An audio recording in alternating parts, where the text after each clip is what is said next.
If you've ever wondered why your mind craves Harry Potter content before sleep, there's actually a psychological reason behind it. This complete Hogwarts timeline isn't just relaxing, it triggers something specific in your brain that other bedtime stories can't touch. In the year 990, when most people couldn't even read, 4 extraordinary witches and wizards decided to do something completely mad. They wanted to build a school. Not just any school, mind you. A massive castle where magical children could learn spells without accidentally turning their neighbors into toads. Well, the accidental toad transformations probably still happened, but at least they'd be contained. These 4 founders weren't your average medieval folks. Godric Gryffindor carried a sword that could absorb basilisk venom. Try explaining that to your local blacksmith. Helga Hufflepuff could make food appear out of thin air, which was considerably more useful than it sounds in an age when famines killed thousands. Rowena Ravenclaw possessed intelligence that bordered on the supernatural, and Salazar Slytherin. He could talk to snakes, which either made him incredibly cool or deeply unsettling, depending on your perspective. But why Scotland? The founders could have picked anywhere in magical Britain. Turns out, they had very practical reasons for choosing the Scottish Highlands. The location offered natural protection from Muggle interference, important when you're trying to teach teenagers how to fly broomsticks without crashing into village churches. The remote setting also provided ample space for dangerous magical experiments, because when you're teaching transfiguration, you need room for mistakes that might involve accidentally creating a 20-foot chicken. Then there's the climate factor that most people overlook. Scottish weather was so miserable that Muggles rarely ventured into the area voluntarily, perfect for maintaining secrecy. Rain, fog and bitter winds became the school's first line of defense against curious non-magical visitors. Each founder brought their own vision of what magical education should look like. Gryffindor believed courage was the most important quality in young witches and wizards. He wanted students who would stand up to dark creatures and defend the innocent, even when their knees were shaking with terror. His ideal student would charge headfirst into danger, probably while shouting something heroic and slightly ridiculous. Slytherin took a completely different approach. He valued cunning, ambition and most controversially, pure magical blood. Slytherin genuinely believed that students from old wizarding families would naturally excel at magic. This wasn't just snobbery, though there was plenty of that. He thought magical ability was literally inherited through bloodlines. Modern wizarding society knows this theory is complete rubbish, but in 990, it seemed logical enough. Ravenclaw focused on intelligence and wisdom above everything else. She wanted students who asked difficult questions, solved complex problems, and pushed the boundaries of magical knowledge. Her ideal pupils would spend hours in the library researching obscure spells, then stay up all night debating magical theory. Basically, she was looking for magical nerds, and she was proud of it. Hufflepuff had perhaps the most radical philosophy of all. She believed every magical child deserved education, regardless of their family background, natural talent or personality traits. While the other founders were busy cherry-picking their favorite types of students, Hufflepuff welcomed everyone else with open arms. Her approach was revolutionary for its time, and arguably still is today. The castle's name has an origin story that sounds almost too whimsical to be true. Rowena Ravenclaw supposedly had a vivid dream about a warty hog that led her to a cliff beside a great black lake. When she woke up, she announced that their school should be called Hogwarts. The other founders agreed, possibly because arguing with Ravenclaw about anything academic was generally a losing battle. The location they eventually chose was everything they'd hoped for. A cliff overlooking a dark lake, surrounded by a forest that was already showing signs of magical inhabitants. The land itself seemed to pulse with ancient magic, as if it had been waiting centuries for witches and wizards to claim it. Local Muggle legends spoke of strange lights and unexplained sounds in the area, which meant they were probably moving into a neighborhood that already had a supernatural reputation. Building began immediately, though building might be the wrong word. The founders used magic to construct most of Hogwarts, which explains why the architecture defies several fundamental laws of physics. Staircases that move on their own, rooms that change size depending on occupancy, and towers that seem taller on the inside than the outside, were all features the founders considered perfectly normal. The early construction phase revealed each founder's personality through their contributions. Gryffindor insisted on secret passages for quick escapes during emergencies. Slytherin built hidden chambers and concealed doorways, because he believed every castle needed proper mysteries. Ravenclaw designed the library and observatory, ensuring students would have access to both books and starlight. Hufflepuff focused on the kitchens and dormitories, making sure everyone would be well fed and comfortable. But even as they worked together to create something magnificent, Tensions were already beginning to simmer beneath the surface. The founders' different philosophies about student selection would soon create problems that would echo through the centuries. Some disagreements, it turns out, become legendary. The founders had built something remarkable, but what good is a magical castle without students to fill its halls? By 991, just 1 year after Hogwarts opened its doors, young witches and wizards from across Britain began arriving at the hidden Scottish fortress. These weren't just any children, mind you. Every single student possessed magical abilities that set them apart from the non-magical world. The selection process was surprisingly straightforward. When a magical child turned 11 anywhere in Britain, their name would mysteriously appear in the Book of Admittance. This enchanted tome, quill poised beside it, would automatically detect magical ability the moment a child was born. Makes sense, right? No applications, no entrance exams, no nervous parents bribing their way in. Magic chose who belonged at Hogwarts. Those first students must have been absolutely terrified. Picture arriving at a castle where staircases moved on their own, and portraits watched your every move.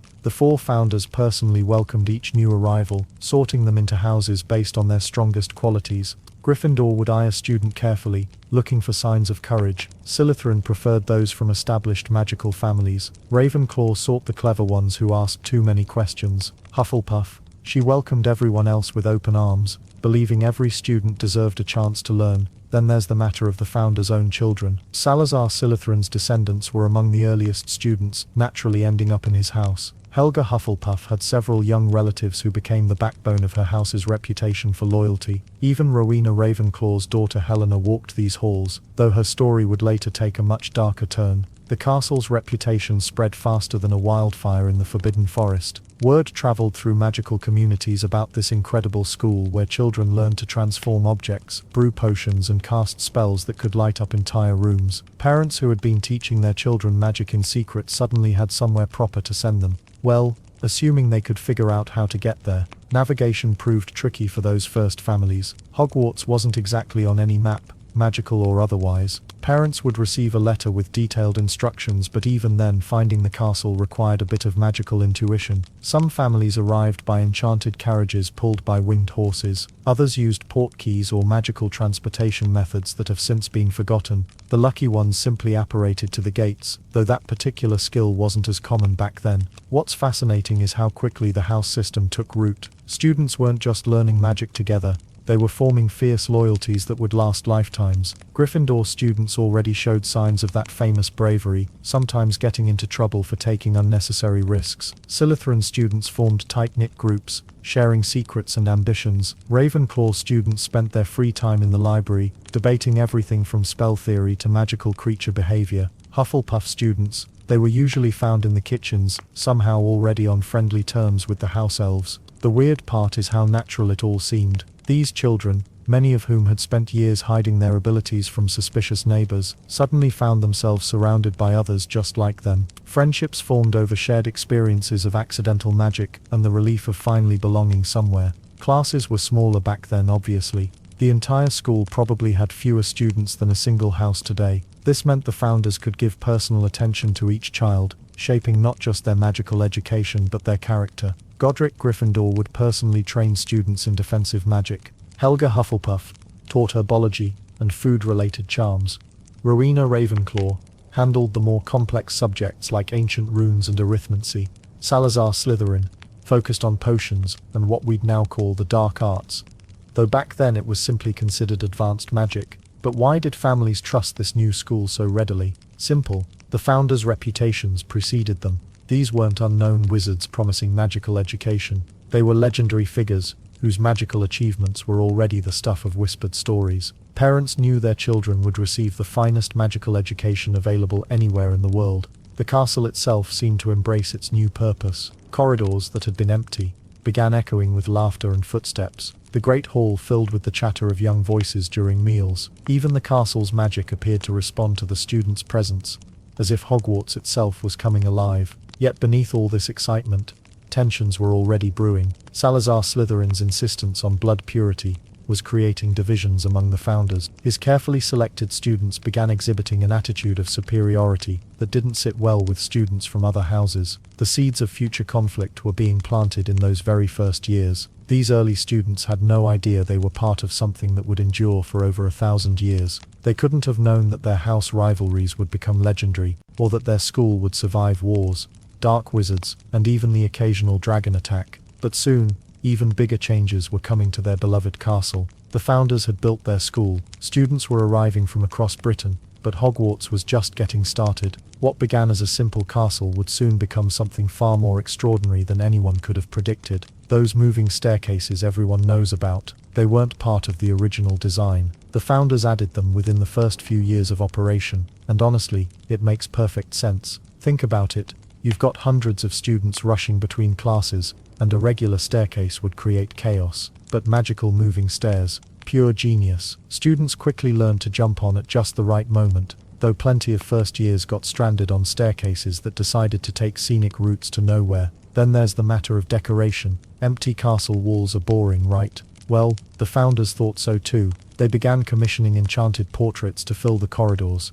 But these weren't your typical paintings. These portraits could talk, move between frames, and gossip about everything happening in the castle. The fat lady became the guardian of Gryffindor Tower early on, developing her notorious attitude about passwords. She'd refuse entry to students who forgot the weekly password, sometimes leaving them stranded in pajamas during cold Scottish nights. But the real magic happened when the house ghosts arrived. Nearly headless Nick showed up at Gryffindor Tower, sometime in the 1000s, still bitter about his botched execution. His head dangles by a thin strip of skin, which he's surprisingly sensitive about. The Bloody Baron took up residence in Slytherin's dungeon, dragging his chains and terrifying students with his tragic backstory. Hufflepuff welcomed the Fat Friar, a cheerful ghost who actually enjoys helping students, and Ravenclaw got the Grey Lady, mysterious and melancholy, keeping her secrets close. These ghosts didn't just show up randomly, they chose Hogwarts because something about the castle called to them. Maybe it was the powerful magic,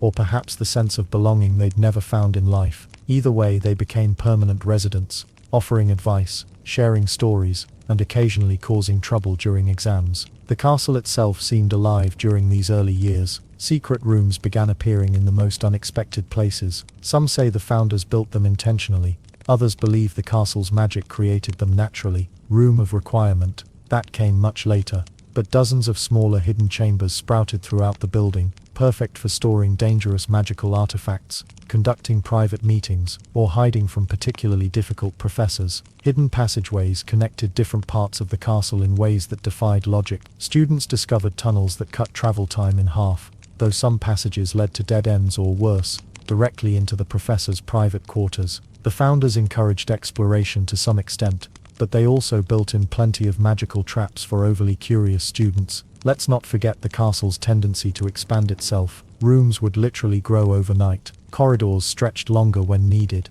The Great Hall somehow accommodated more students each year without anyone officially enlarging it. This wasn't construction in any normal sense. Pure magic was reshaping Hogwarts from the inside out. The weird part is how the castle seemed to develop preferences. Certain staircases favored particular students. Some doors would only open for specific people. Portraits began choosing which students they'd help, and which ones they'd ignore completely. Hogwarts was becoming less like a building, and more like a living creature with opinions. Storage became another challenge entirely. Where do you keep thousands of magical books that might explode, transform, or start arguments with each other? The library expanded multiple times, but certain dangerous texts required special rooms with heavy enchantments. Restricted sections appeared naturally, as if the castle knew which books were too dangerous for young minds. Then there are the architectural impossibilities that started during this period. Staircases that go up but somehow end up below where they started. Doors on the 7th floor that open to reveal the ground floor courtyard. Windows that show different seasons depending on who's looking through them. The founders had created something that operated on magical logic rather than physical laws. The castle's plumbing system deserves mention too. Medieval plumbing was terrible, but magical plumbing, that's a whole different level of complexity. Pipes that heated themselves, drains that cleaned themselves, and bathrooms that appeared wherever students needed them most. Though Moaning Myrtle's bathroom would later prove that even magical plumbing has its problems. All these changes happened organically, driven by necessity and magic working together. The founders hadn't planned every detail, they'd created something that could grow and adapt on its own. Students were living in a building that responded to their needs, sometimes before they even realized what those needs were. But while the castle was transforming itself into something magnificent, tensions were building among the founders themselves. The house system was about to become far more important than anyone realized. The founders didn't just throw students into random groups and hope for the best.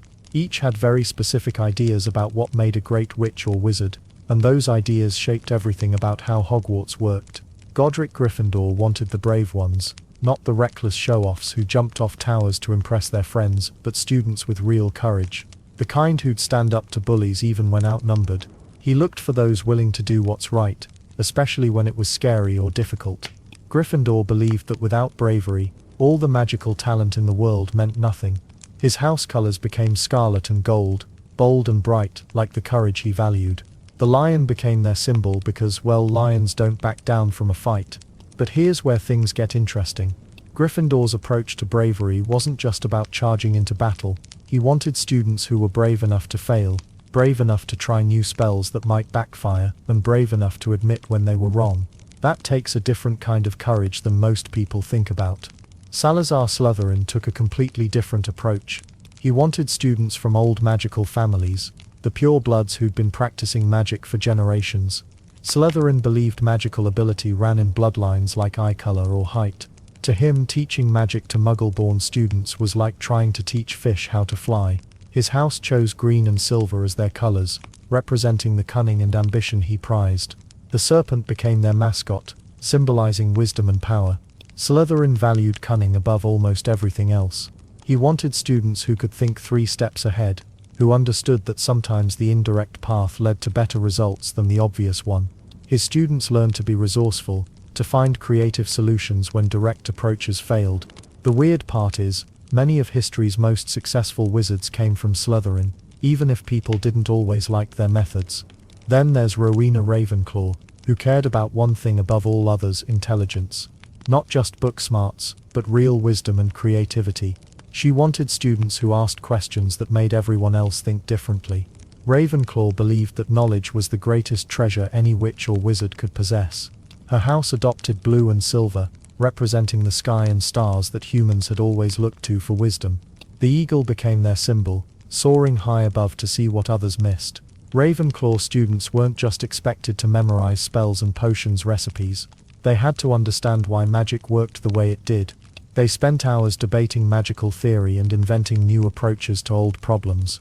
Their common room entrance required solving a riddle instead of giving a password. Makes sense, right? If you can't think your way through a puzzle, you probably don't belong in the house that values wit above everything else. Helga Hufflepuff took the most radical approach of all. She welcomed everyone. Didn't matter if they were brave or clever or cunning, or came from famous families. Hufflepuff believed every magical child deserved a chance to learn. Her house colors were yellow and black, warm and grounding like fertile soil. The badger represented their values perfectly. Michers work hard, stay loyal to their families, and absolutely refuse to give up when things get tough. People sometimes think Hufflepuff was just the leftover house, but that completely misses the point. Hufflepuff actively chose to teach the students others might overlook. She saw potential where the other founders saw problems. Her students learned that steady effort beats natural talent almost every time.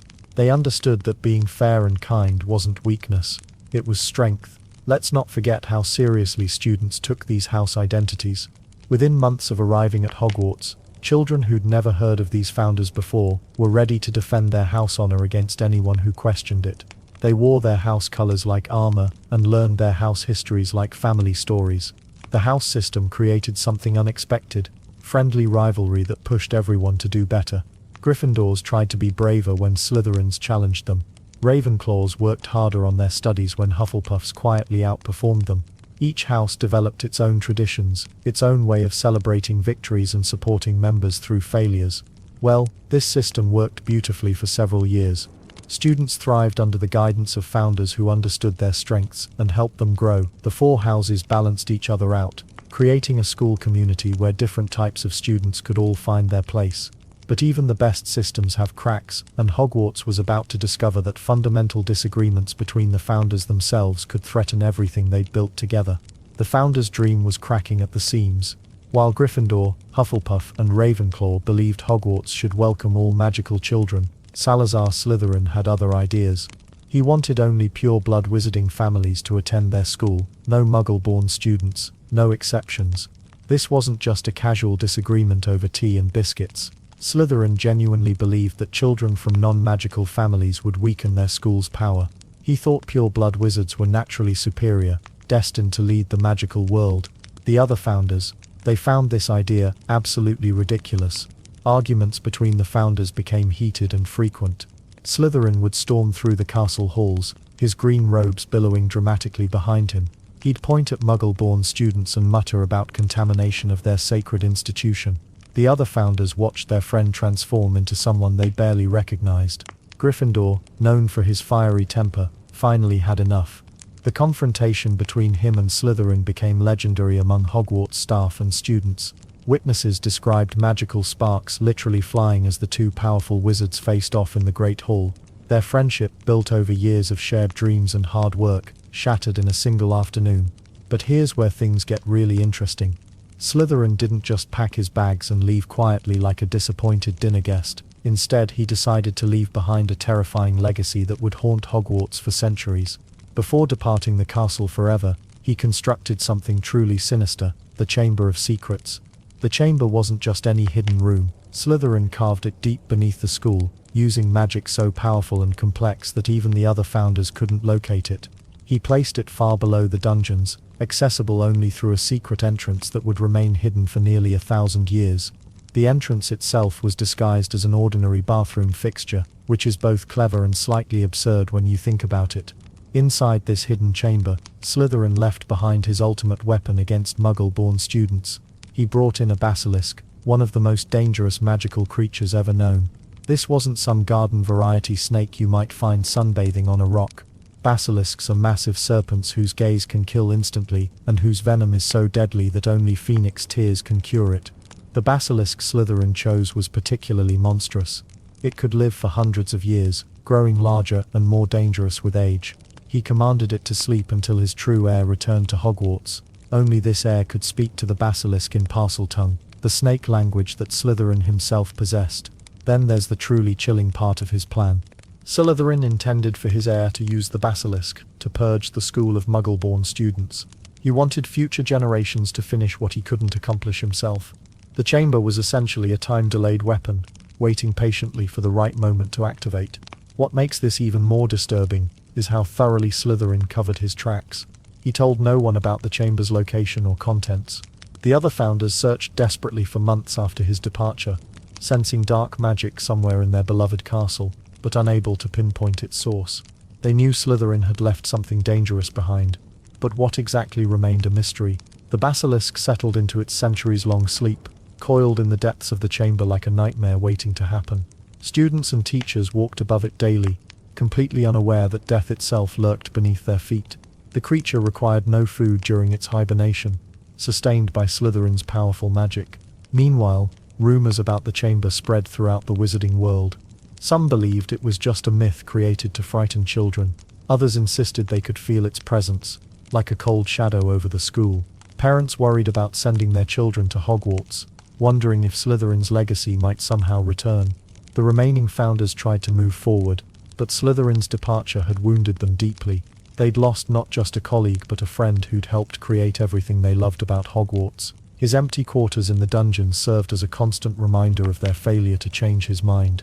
Hufflepuff, known for her loyalty and patience, felt particularly heartbroken. She'd tried hardest to reason with Slytherin, believing that friendship could overcome prejudice. Ravenclaw threw herself into research, attempting to understand the dark magic she sensed in the castle. Gryffindor became more protective of muggle-born students, as if he could somehow make up for his former friend's hatred. The chamber remained sealed for centuries, but Slytherin's poisonous ideas didn't disappear with him. His beliefs about blood purity would echo through wizarding history, influencing dark wizards for generations to come.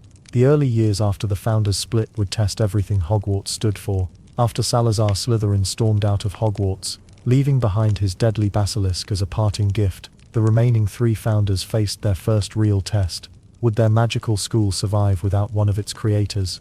The answer came quickly enough. Students kept arriving, spells kept working, and life went on. But the centuries that followed weren't exactly smooth sailing for Hogwarts. The Middle Ages brought challenges that made dealing with an angry founder look like child's play. Witch hunts swept across Europe like wildfire during the 1400s and 1500s. Muggles grew increasingly suspicious of anything they couldn't explain, which put magical folk in serious danger. Hogwarts suddenly found itself playing a deadly game of hide-and-seek. The castle's location in the Scottish Highlands helped, but even the most remote fortress needed extra protection when paranoid villagers started burning anyone who looked sideways at a cauldron. The founder's successors worked overtime casting concealment charms. Muggles who stumbled too close to the castle would suddenly remember urgent business elsewhere. A farmer heading toward Hogwarts might find himself walking in the opposite direction, convinced he needed to check on his sheep immediately. These protective spells became so sophisticated that some are still used today. Then there were the magical threats nobody saw coming. Dark creatures that had been sleeping peacefully for centuries decided the Middle Ages looked like fun. Particularly nasty specimens of dragons, giants and worse started causing trouble across Britain. Some even tried to claim Hogwarts as their new home, which led to some rather explosive negotiations. The Forbidden Forest earned its ominous name during these chaotic centuries. What started as a pleasant woodland near the castle transformed into something far more dangerous. Acromantulas moved in first, spinning webs the size of houses. Centaurs followed, establishing their own territories and making it clear that human students weren't welcome. The forest became a perfect natural barrier, but also a constant source of nightmares for anyone who ventured too close after dark. Educational expansion happened almost by accident during this period. When a particularly gifted witch arrived seeking shelter from Muggle persecution, she'd often stay as a teacher. This organic growth meant Hogwarts accumulated some brilliant minds who might never have joined under normal circumstances. Herbology advanced rapidly when a master gardener fled persecution in France. Transfiguration leaped forward, thanks to a shape-shifting wizard from Germany, who needed a safe place to practice his craft. The weird part is how these additions shaped the school's character. Each new teacher brought their own methods, creating the wonderfully chaotic mix of educational styles that would define Hogwarts for centuries. Some professors demanded absolute silence and perfect wand movements. Others encouraged explosive experimentation and creative spell casting. Students learned to adapt quickly, which probably explains why Hogwarts graduates became so resourceful. Castle renovations continued throughout these turbulent times, though not always intentionally. When a giant tried to move into the East Wing in 1387, the resulting battle left several new doorways and a mysteriously enlarged corridor that still puzzles visitors today. A dragon attack in 1456 melted part of the South Tower, creating the distinctive twisted architecture that became a Hogwarts trademark. Magic itself seemed to respond to all this chaos by becoming more unpredictable within the castle walls. Staircases that had moved occasionally started relocating hourly. Portraits began gossiping more actively, sharing news and warnings throughout the school. Even the suits of armor developed personalities, though their habit of singing off-key battle songs at midnight wasn't universally appreciated. International recognition grew during these difficult centuries, partly because Hogwarts offered something other magical schools couldn't provide: safety combined with excellent education. Young witches and wizards from across Europe began arriving, bringing new spells, techniques, and occasionally dangerous family curses that kept everyone on their toes. The school's reputation for producing exceptional graduates spread through the magical community, like a well-cast amplification charm. Former students established magical businesses, joined government positions, and founded their own schools using Hogwarts methods. This created a network of influence that protected the school from political threats and provided resources during emergencies. Let's not forget the practical innovations that emerged from necessity during this period. The Great Hall's enchanted ceiling was installed after the original roof collapsed during a particularly violent thunderstorm in 1421. Rather than simply repair the damage, the magical architects decided to improve on nature itself. The result became one of Hogwarts' most beloved features. House rivalries intensified as students sought comfort in their smaller communities during uncertain times. Gryffindors became more protective of their courage-loving traditions. Hufflepuffs doubled down on loyalty and hard work. Ravenclaws retreated into intellectual pursuits with even more dedication. Without Slytherin students, that house's reputation grew darker in their absence, though the house itself survived. These early centuries forged Hogwarts into something stronger than its founders had originally envisioned. External pressures and internal chaos created a school that could adapt to anything. But the castle still held deeper mysteries, and soon one particular story would emerge that would haunt Hogwarts for generations to come. Love has a funny way of turning into obsession, and jealousy, well, that can turn deadly faster than you'd think. Helena Ravenclaw learned this lesson the hard way, and her story became one of Hogwarts' most tragic tales. Helena was Rowena Ravenclaw's daughter,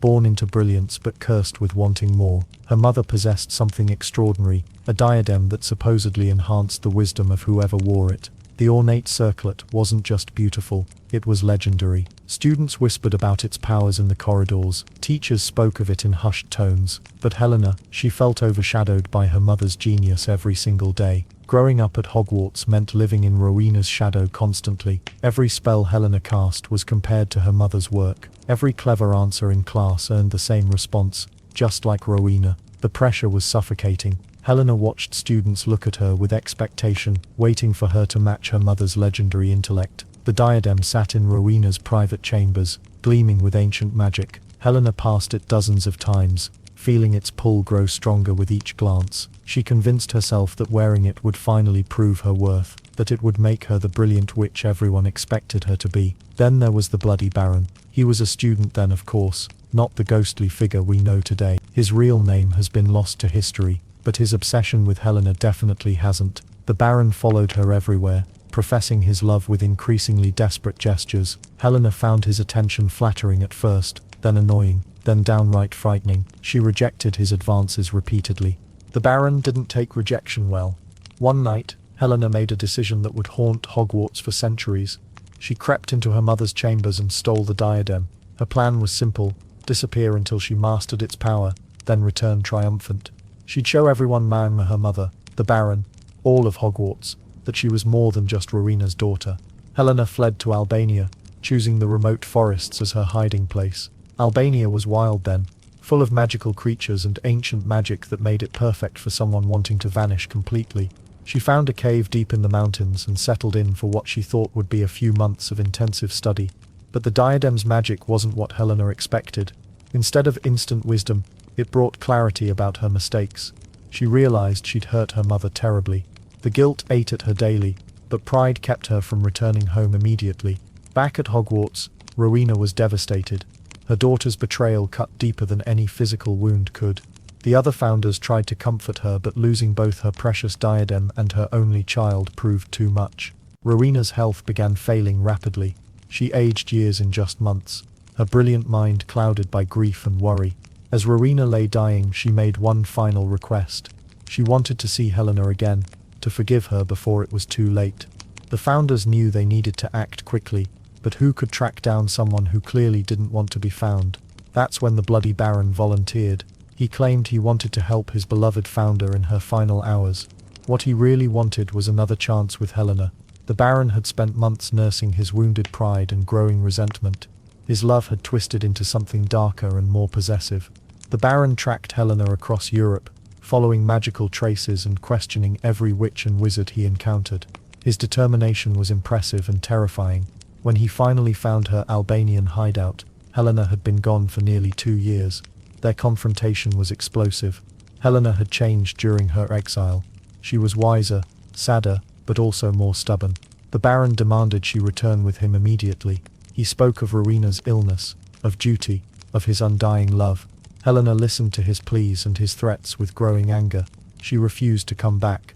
What happened next depends on which ghost tells the story.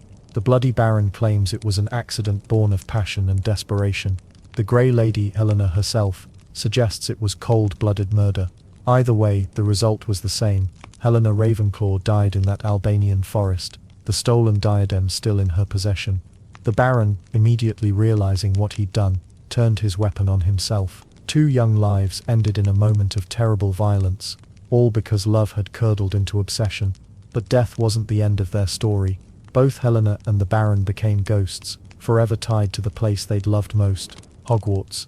Helena became the Grey Lady, Ravenclaw's house ghost, while the Baron took up residence in the dungeons, his ghostly form forever stained with blood.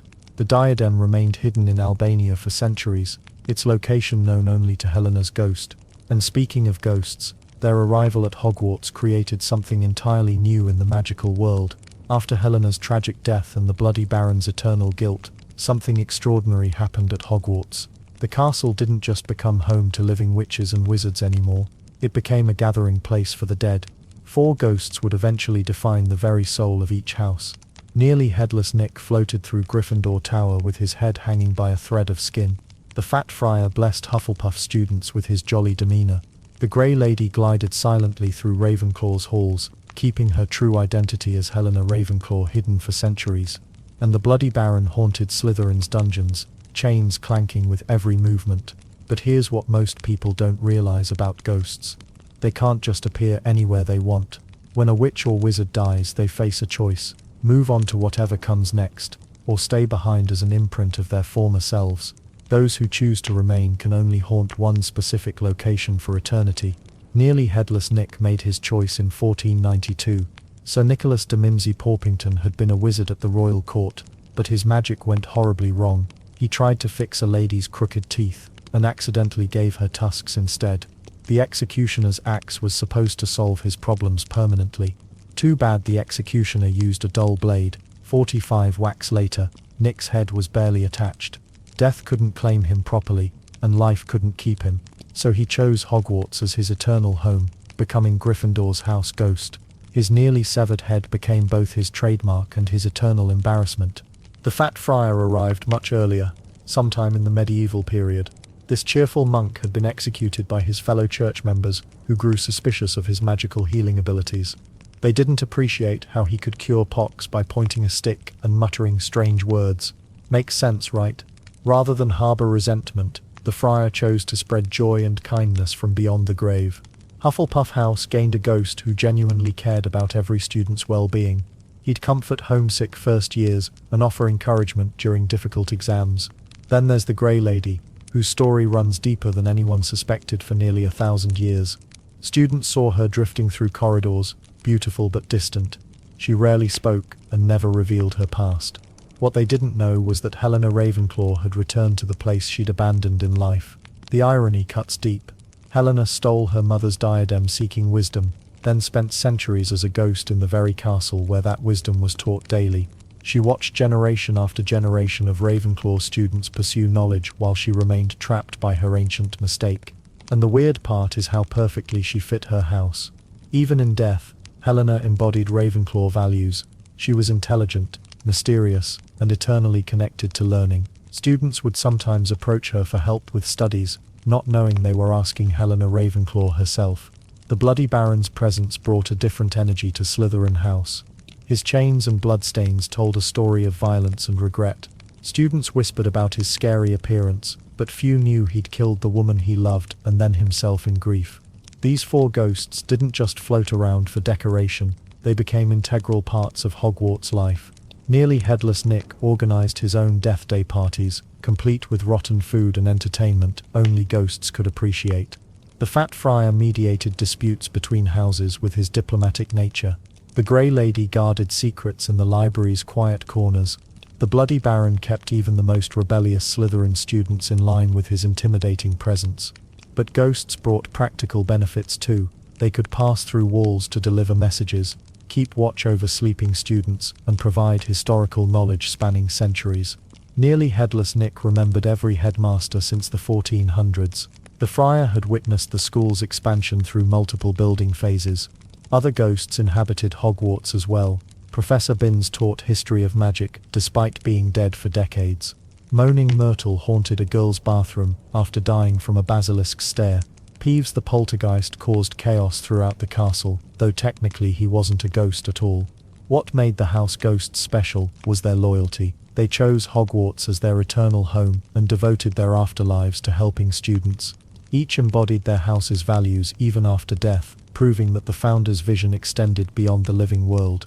The castle's reputation grew partly because of these supernatural residents. Students arrived expecting magic, but finding friendly ghosts who remembered their great-grandparents created something truly unique. Where else could you get homework help from someone who'd been dead for 500 years?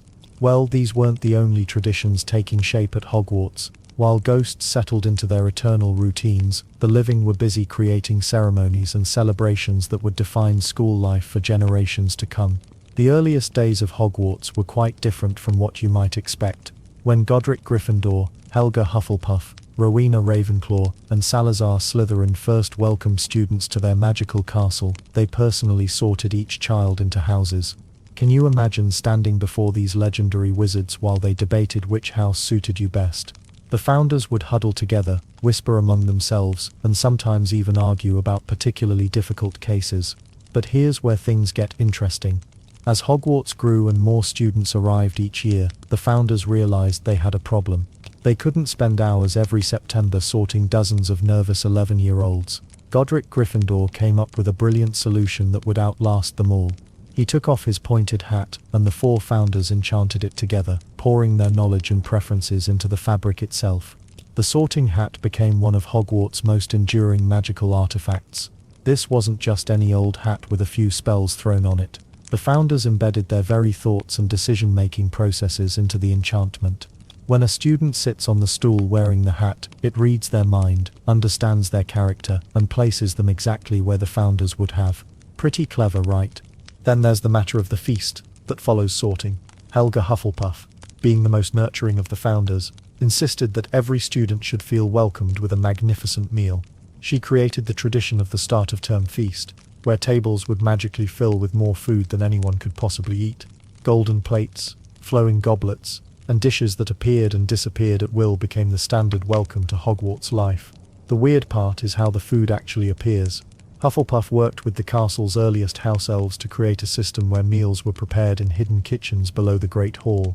With a snap of their fingers, the elves could send entire courses through magical pathways directly onto the tables above. Students never questioned where their roast beef and pumpkin pasties came from, they just enjoyed the magic. House competitions started almost immediately after the sorting system was established. The founders noticed that healthy rivalry pushed their students to excel, so they created the House Cup. Points would be awarded for academic achievement, helpful behavior, and acts of bravery. Points could also be taken away for rule breaking or poor conduct.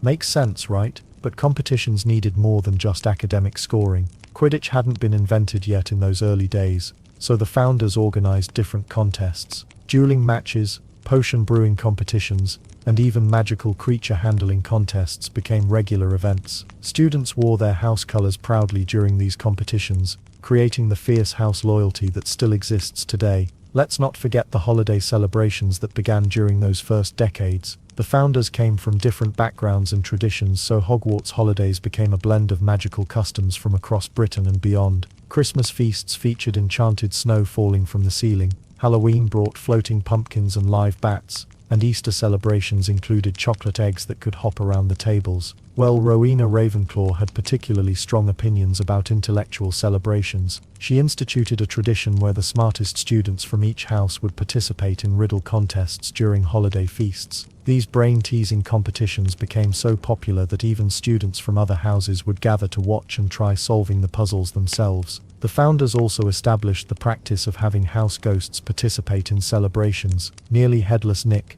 the Fat Friar, the Grey Lady, and the Bloody Baron weren't just decoration, they became active participants in house activities and traditions. They would share stories, offer encouragement, and sometimes even judge competitions between houses. Salazar Slytherin, before his eventual departure, contributed his own traditions to the mix. He organized elaborate welcome ceremonies for new Slytherin students, complete with green banners and silver decorations in the dungeons. His house developed a reputation for sophisticated celebrations that emphasized cunning achievements and ambitious goals. And the weird part is how these early traditions shaped everything that followed. Every headmaster and headmistress who came after the founders maintained these basic customs. The sorting hat continued sorting, the feasts continued feeding hundreds of students, and the house competitions continued driving students to excel. These weren't just random school activities thrown together by the founders. Each tradition served a purpose, building house identity, creating school unity, and making Hogwarts feel like home for young witches and wizards far from their families.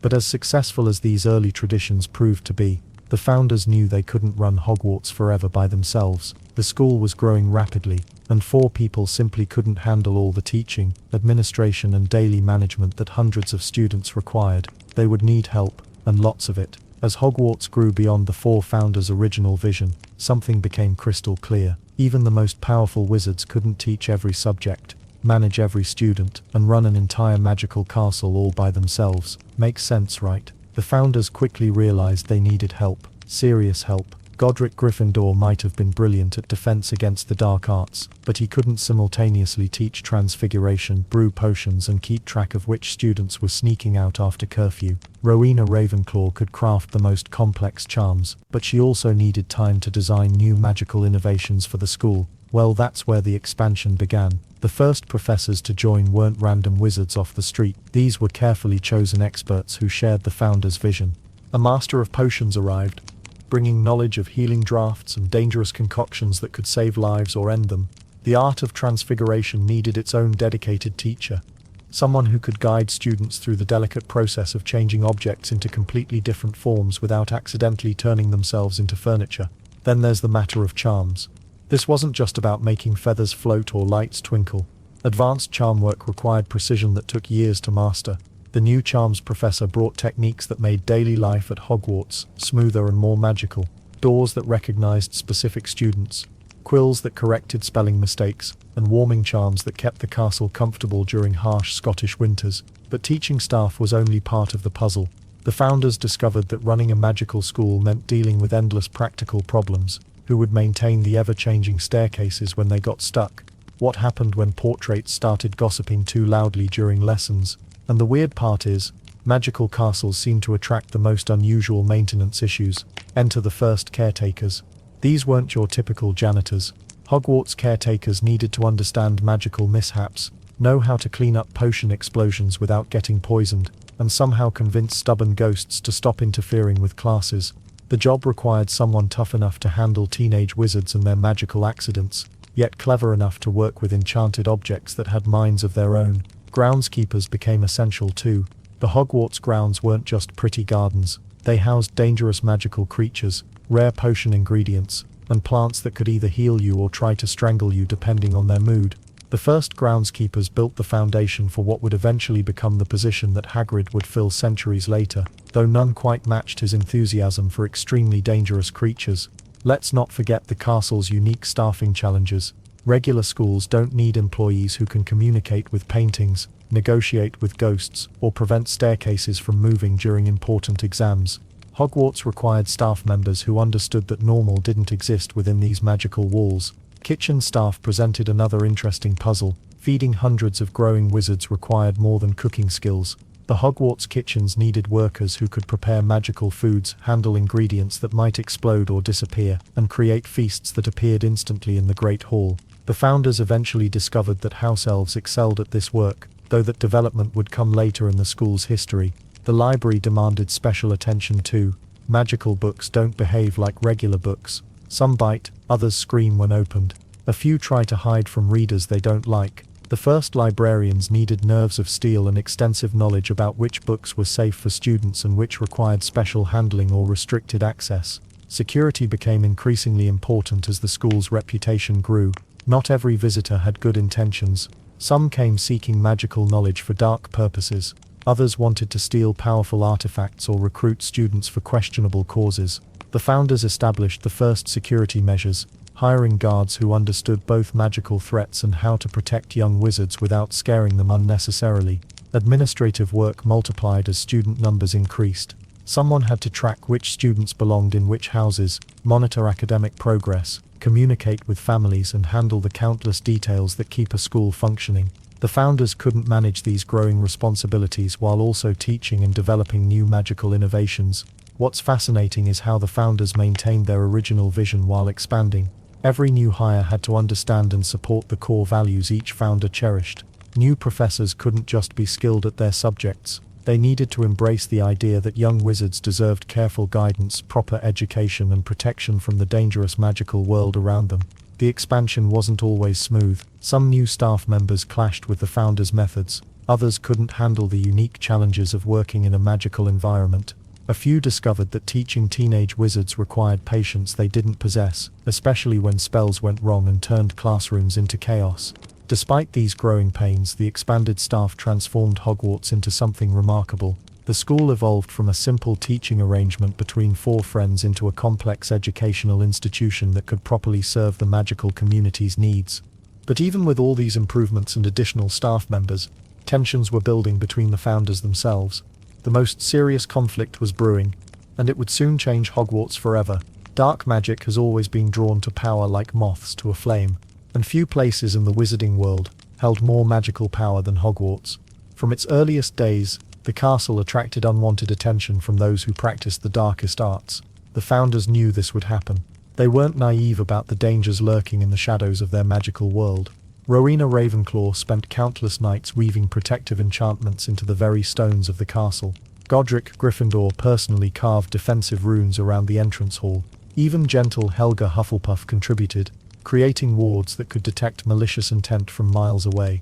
But here's the thing about dark wizards: they're persistent. The first major threat came just 20 years after the school opened. A wizard named Malakar the Malevolent decided Hogwarts would make a perfect fortress for his growing army of followers. His mistake: he underestimated what 4 of the most powerful magical minds could accomplish when they worked together.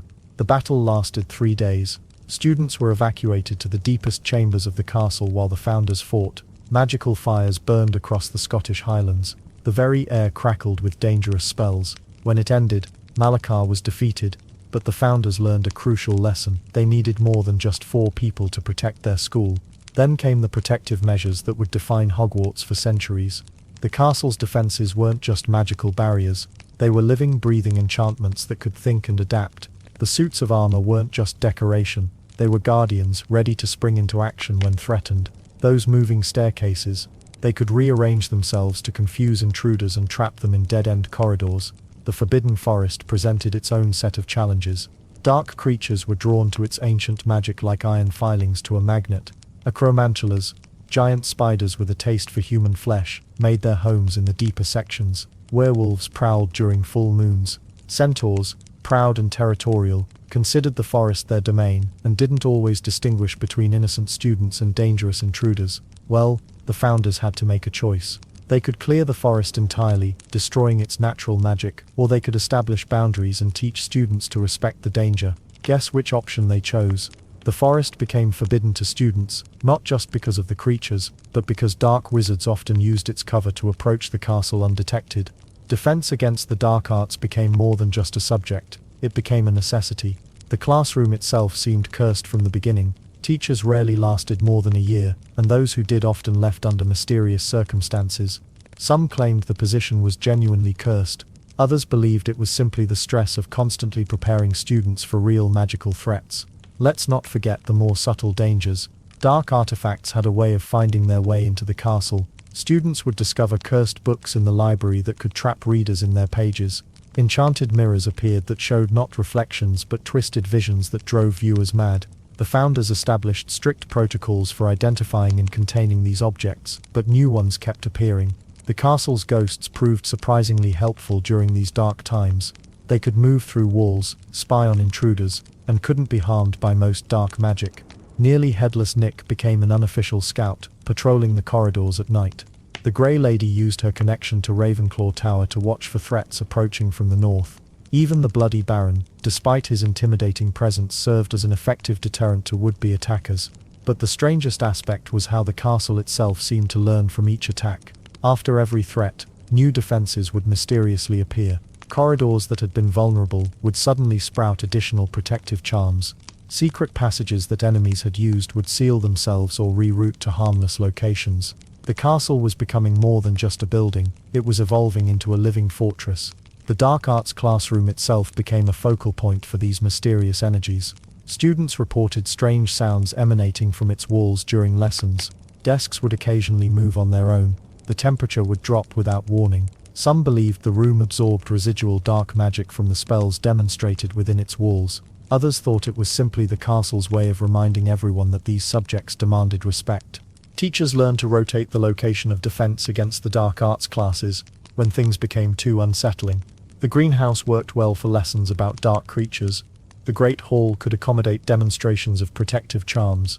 But somehow the classes always ended up back in that same mysterious room, as if the castle itself insisted on it. These early encounters with dark magic shaped Hogwarts' character in ways the founders never anticipated. The school wasn't just a place of learning anymore. It was a beacon of hope surrounded by very real dangers.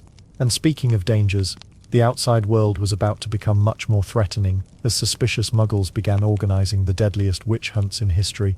The 1600s brought terror across Europe, but not the kind you'd expect. Witch hunts swept through towns and villages like wildfire, with paranoid muggles seeing dark magic everywhere they looked. Innocent people burned at stakes while actual witches and wizards watched in horror from the shadows. But here's the fascinating part. Real magical folk rarely got caught in these brutal persecutions. Why? They had Hogwarts. The castle became more than just a school during these dangerous decades. It transformed into a fortress of secrecy, a hidden sanctuary where the magical world could survive while the non-magical world lost its collective mind.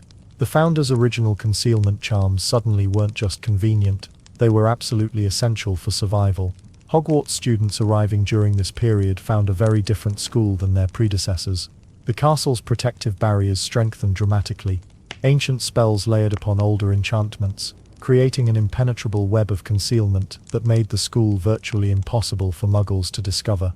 Even if they stumbled directly onto the grounds, they'd see nothing but ruins and feel an overwhelming urge to leave immediately. The muggle-repelling charms became so sophisticated that historians still study them today.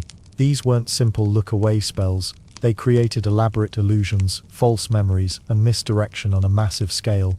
A muggle approaching Hogwarts might suddenly remember urgent business elsewhere, or become convinced they were walking through a dangerous swamp filled with wolves. Students learned to live with unprecedented secrecy rules. No magic outside school grounds became an absolute law, not just a guideline. The consequences weren't just detention anymore, they could mean death for entire magical families. Letters home were monitored and enchanted to self-destruct if intercepted. Even the Hogwarts Express had to change routes frequently, appearing as different trains to Muggle eyes. The staff faced their own challenges during these witch-hunting decades. Professors who once traveled freely between the magical and Muggle worlds found themselves essentially trapped within the castle's protective boundaries. Some teachers hadn't left Hogwarts grounds in over 20 years by the time the hysteria finally subsided. The isolation drove a few completely mad, though the castle's healing magic helped most cope with the psychological strain. Then there's the truly bizarre part. Some Muggle witch hunters actually helped magical folk escape by being so spectacularly wrong about everything. Their ridiculous tests for identifying witches were laughably ineffective. Throwing suspected witches into rivers, looking for devil's marks, or watching for familiars meant real magical people easily avoided detection while tragic innocents suffered instead. Hogwarts students during this era developed an almost militant loyalty to secrecy that previous generations never needed. They created elaborate code systems for communicating with family members. Secret signs, hidden meanings in seemingly innocent letters, and emergency protocols became as important as Transfiguration homework. The school's curriculum even added mandatory courses on Muggle behavior and camouflage techniques. The house elves proved unexpectedly valuable during the witch hunts. Their natural invisibility to Muggle eyes made them perfect messengers and scouts. They could venture into Muggle settlements, gather intelligence about local witch-hunting activities, and return with crucial information about which areas to avoid. Some elves became legendary for their daring rescue missions, spiriting endangered magical families to safety under cover of darkness. But the psychological impact on students was profound. Children who should have been learning about the wonders of magic instead lived in constant fear of discovery. Many developed a deep distrust of Muggles that lasted generations. This period created some of the strongest arguments for complete magical isolation that still echo in wizarding politics today. The Forbidden Forest gained new residents during these dangerous years. Magical creatures fleeing Muggle persecution found sanctuary in its depths. Centaurs reported unusual activity, witches and wizards hiding in caves, practicing magic only in the deepest, most concealed parts of the woods. The forest became a refugee camp of sorts, though its existing dangers made it far from ideal shelter. Hogwarts' Great Hall witnessed some of its most somber meals during the 1600s. News of successful escapes brought celebration, but reports of captured magical folk cast long shadows over the floating candles. The sorting ceremonies took on new meaning. Each new student represented a family that had successfully navigated the deadly maze of Muggle suspicion to reach safety.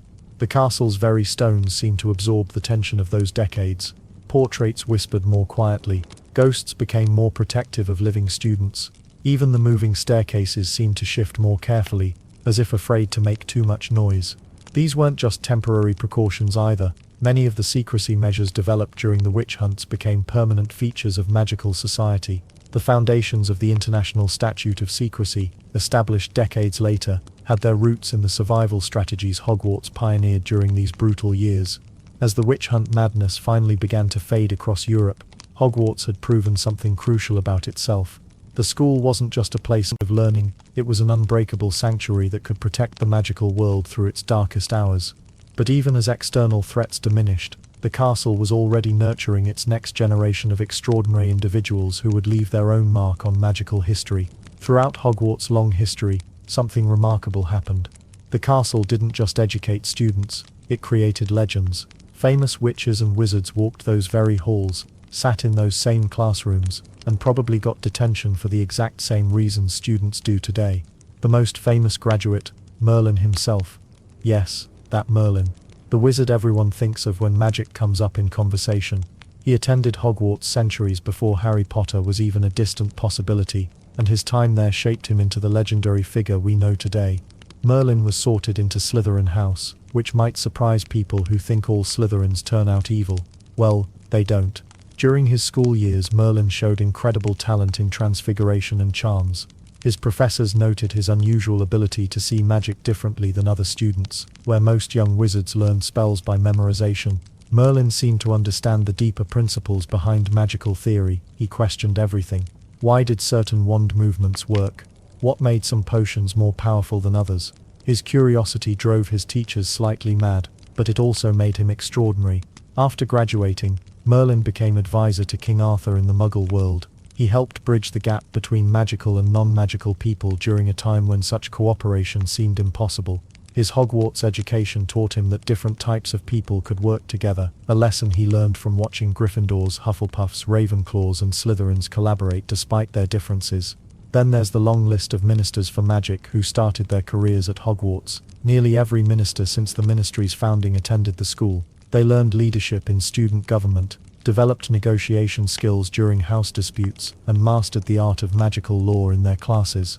The current political structure of the wizarding world essentially runs on Hogwarts alumni, but political leaders aren't the only notable graduates. Famous inventors, explorers and magical theorists all trace their beginnings back to those castle walls. Dilys Derwent, who became a celebrated healer, developed many of her medical techniques while studying potions and herbology at Hogwarts. She later served as both a healer at St. Mungo's and headmistress of Hogwarts. Talk about coming full circle. The weird part is how many graduates end up returning to teach. Something about Hogwarts gets into your blood. Former students become professors, bringing their real-world experience back to the classroom. They remember what it felt like to struggle with difficult subjects, which makes them better teachers. Professor McGonagall, for example, was once a student who probably sat in the very transfiguration classroom she would later command. Let's not forget the darker alumni who also emerged from these halls. Not every famous graduate used their education for good. Some became notorious dark wizards, proving that talent and knowledge can be dangerous in the wrong hands. The school doesn't like to advertise these particular success stories, obviously, but they're part of Hogwarts' complex legacy. What made these graduates so special? The castle itself played a role. Living in a building full of moving staircases, talking portraits and hidden passages teaches you to expect the unexpected. Students learn to think creatively because their environment constantly challenges them. When your staircase might decide to change direction mid-climb, you develop problem-solving skills that serve you well in later life. The house system also shaped these future leaders. Competition between houses taught healthy rivalry, while cooperation during school-wide challenges showed the power of working together. Famous graduates often credit their house experiences with teaching them leadership skills they couldn't have learned anywhere else. Many alumni maintain strong connections to their old school long after graduation. They send their children to Hogwarts, donate money for improvements, and sometimes return for special events. The alumni network spans centuries and includes some of the most powerful witches and wizards in history. Getting a job in the wizarding world becomes much easier when your potential employer also spent 7 years dodging Filch in the corridors. Some graduates achieved fame in unexpected ways. A few became successful authors, writing the textbooks future Hogwarts students would study. Others became famous for their research into magical creatures, building on knowledge they first gained in Care of Magical Creatures classes. The foundation Hogwarts provided allowed them to excel in whatever field they chose. The castle's influence on its graduates extends beyond just magical education. Students learn to live with people from different backgrounds, handle responsibility, and face their fears. They deal with everything from homesickness to life-threatening adventures, depending on their luck and timing. But here's what's really interesting about Hogwarts graduates. They didn't just shape the wizarding world through their individual achievements. They also influenced how magical education developed at other schools around the globe. Their innovations, discoveries, and teaching methods spread far beyond Britain, making Hogwarts' impact truly international. Speaking of magical creatures and the knowledge gained about them, the castle grounds themselves became home to some of the most fascinating beasts in the wizarding world. While Salazar Slytherin was busy plotting secret chambers and deadly serpents, something far more wonderful was happening around Hogwarts. The castle grounds were becoming a sanctuary for magical creatures that would make any modern zoo look absolutely boring. We're talking about animals that could literally kill you with a glance, heal you with their tears, or predict your death over afternoon tea. The founders didn't exactly plan for this magical menagerie, but then again, when you build a castle in the Scottish Highlands using pure magic, you're basically putting up a giant neon sign that says "Fantastic Beasts Welcome Here." And boy did they show up in droves. Unicorns were among the first permanent residents. These weren't your sparkly rainbow-maned fantasy creatures either. Real unicorns were fierce, proud animals whose blood could keep you alive even at death's door. The catch: killing one would curse you for life. Makes sense, right? The most pure creature in existence doesn't go down without cosmic consequences. Then there's the matter of the Forbidden Forest, which honestly should have been called the Absolutely Do Not Enter Unless You Want to Die Forest. But that name probably wouldn't fit on the signs. This dark woodland became home to centaurs who could read the future in star patterns, giant spiders with a taste for human flesh, and creatures so dangerous that even the founders decided some areas were completely off limits to students. Well, the centaurs deserve special mention here. These weren't party animals from mythology. Hogwarts centaurs were serious, philosophical beings who treated humans with barely concealed disdain. They considered themselves superior to wizards in every way, particularly when it came to understanding fate and destiny. Asking a centaur for homework help was like asking a university professor to explain finger painting. The Black Lake presented its own collection of aquatic mysteries. A giant squid took up residence early in Hogwarts history, though this particular sea monster seemed oddly gentle. Students would later discover it actually enjoyed being petted, and would sometimes rescue drowning kids. Not exactly terrifying behavior for a creature that could easily demolish the entire castle if it wanted to. But the lake's real secrets lived deeper underwater. Merpeople established a complete civilization beneath the surface, building homes and raising families in the murky depths. These weren't beautiful, singing mermaids from children's stories. Hogwarts merpeople looked more like a cross between humans and fish, with long green hair and powerful tails built for deep water hunting. Care of magical creatures naturally evolved as a subject once professors realized students needed actual education about the deadly animals living in their backyard. Early classes were probably more like survival training than academic study. Today we'll learn why you should never look directly at a basilisk, was likely a popular lesson plan. The gamekeeper position became crucial during these early centuries. Someone needed to manage this growing collection of dangerous creatures, and that someone had to be either incredibly brave or slightly insane, probably both. These early gamekeepers developed the feeding schedules, safety protocols, and basic care instructions that would guide their successors for centuries. Dragons occasionally visited Hogwarts, though they never stayed permanently. Scottish Highland terrain was perfect for nesting, but the magical activity around the castle made most dragons nervous. Smart creatures, really. When your home base includes students who accidentally blow things up during potions class, fire-breathing visitors tend to keep their distance. The Strolls found Hogwarts particularly appealing, though most students couldn't see these skeletal winged horses. Only those who had witnessed death could perceive them,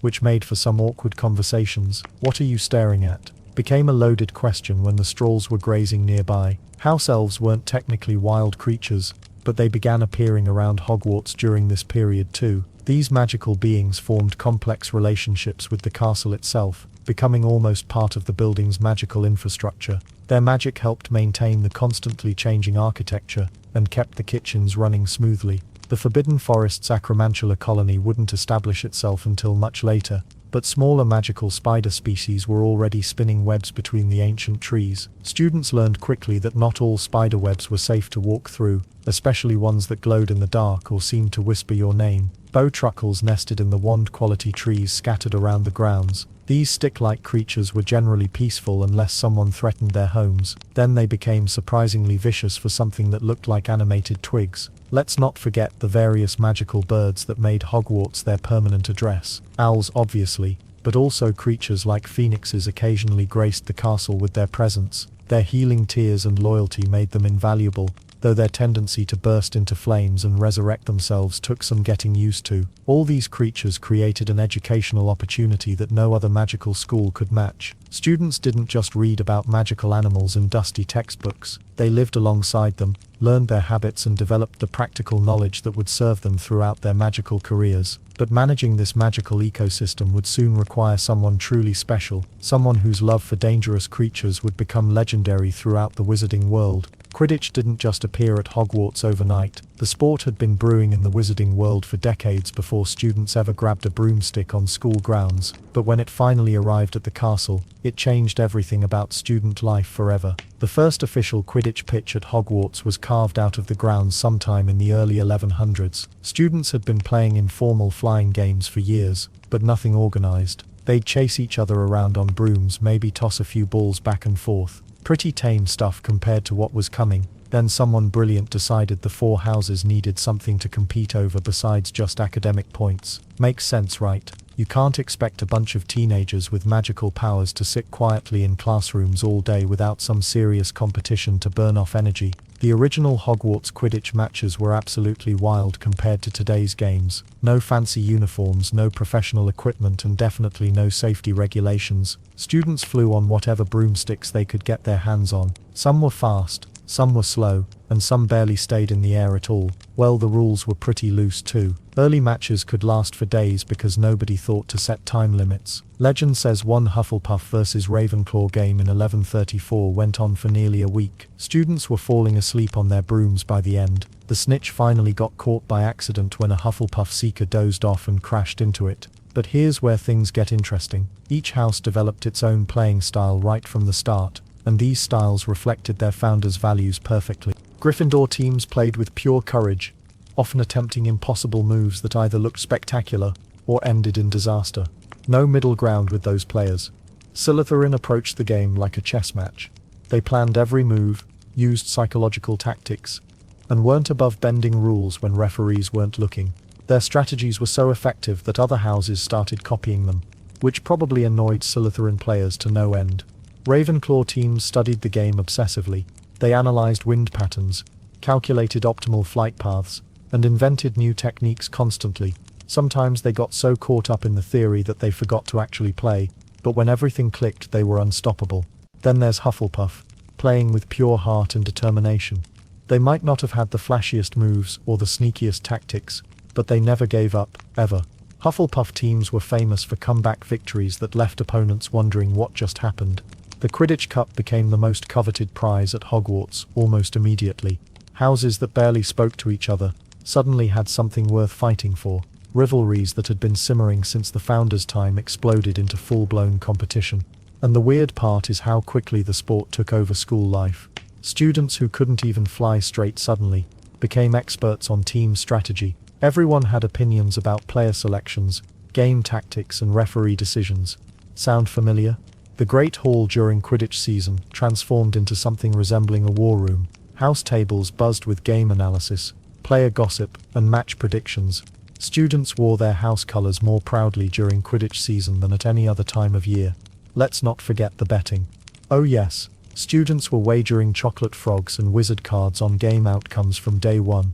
Professors tried to stop it, but good luck preventing teenagers from gambling on sports. Some things never change, no matter how many centuries pass. The most legendary early match happened in 1289 between Gryffindor and Slytherin. Both teams were undefeated that season, both had incredible seekers, and both houses were convinced they'd win easily. The game lasted 16 hours. 16. Students missed classes, meals, and probably sleep watching this epic battle. The match ended when both seekers spotted the snitch simultaneously and crashed into each other while diving for it. Neither caught it. The snitch escaped, both players ended up in the hospital wing, and the game was declared a draw. Both houses claimed victory anyway, which tells you everything about Gryffindor-Slytherin rivalry. Weather never stopped early Quidditch matches either. Rain, snow, lightning, magical storms. Games continued regardless.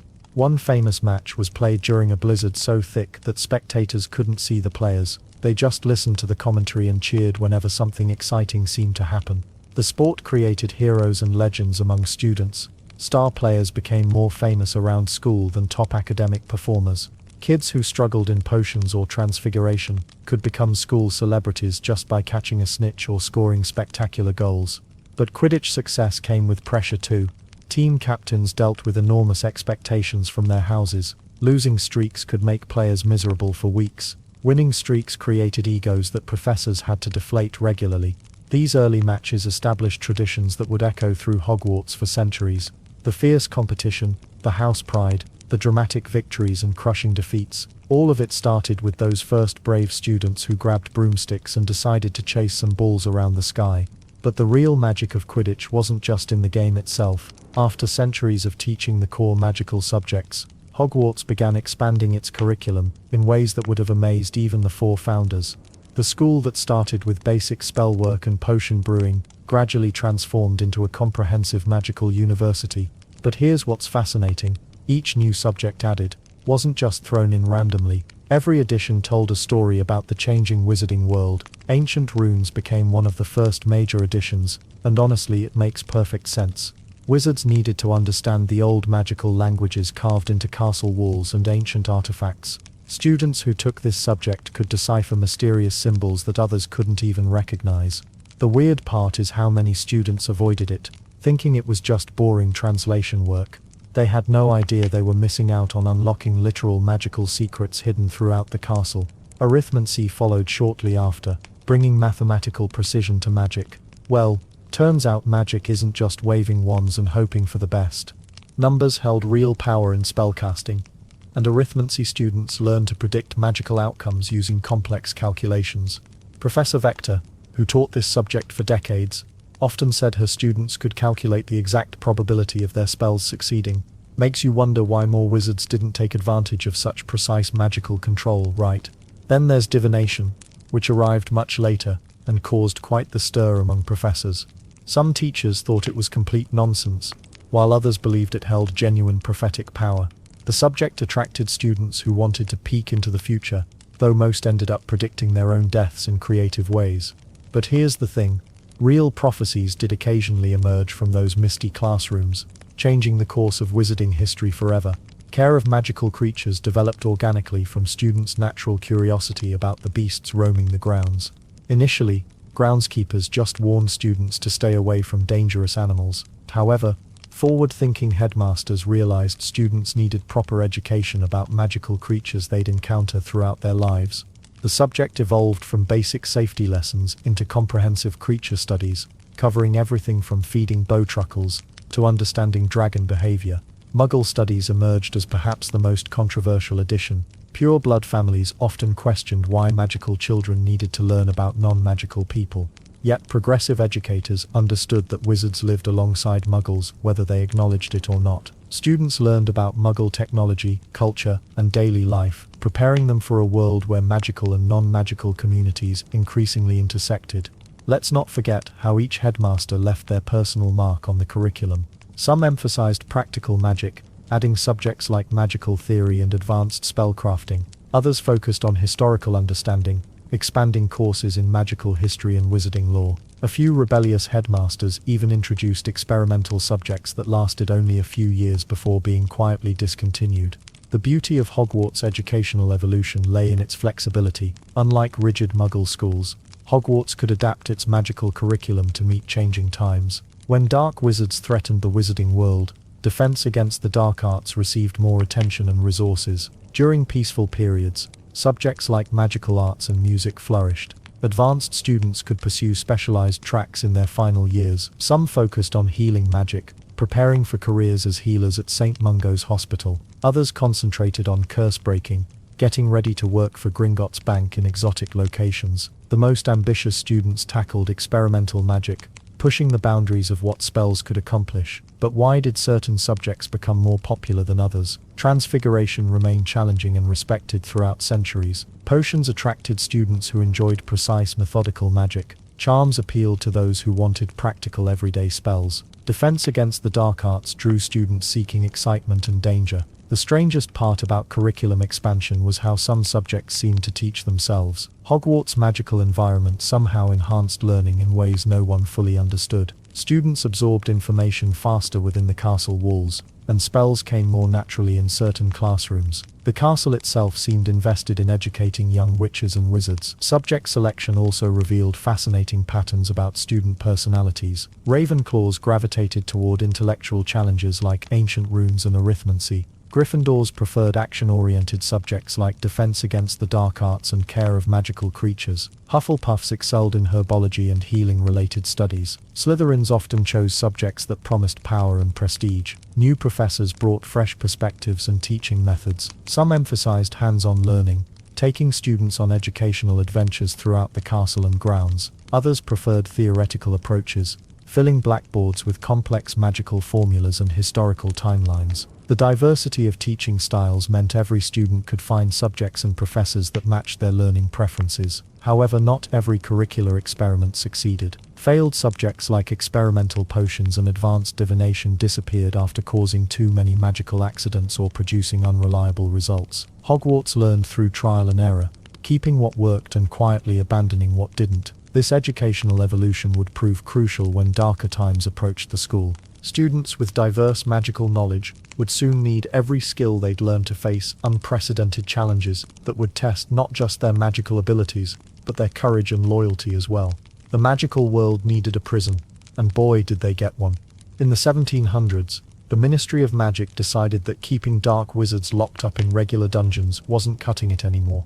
These weren't ordinary criminals who could be contained with iron bars and stone walls. Dark wizards could blast through barriers, vanish into thin air, or hex their way to freedom. The ministry needed something special, something that would make even the most powerful witch or wizard think twice about breaking magical law.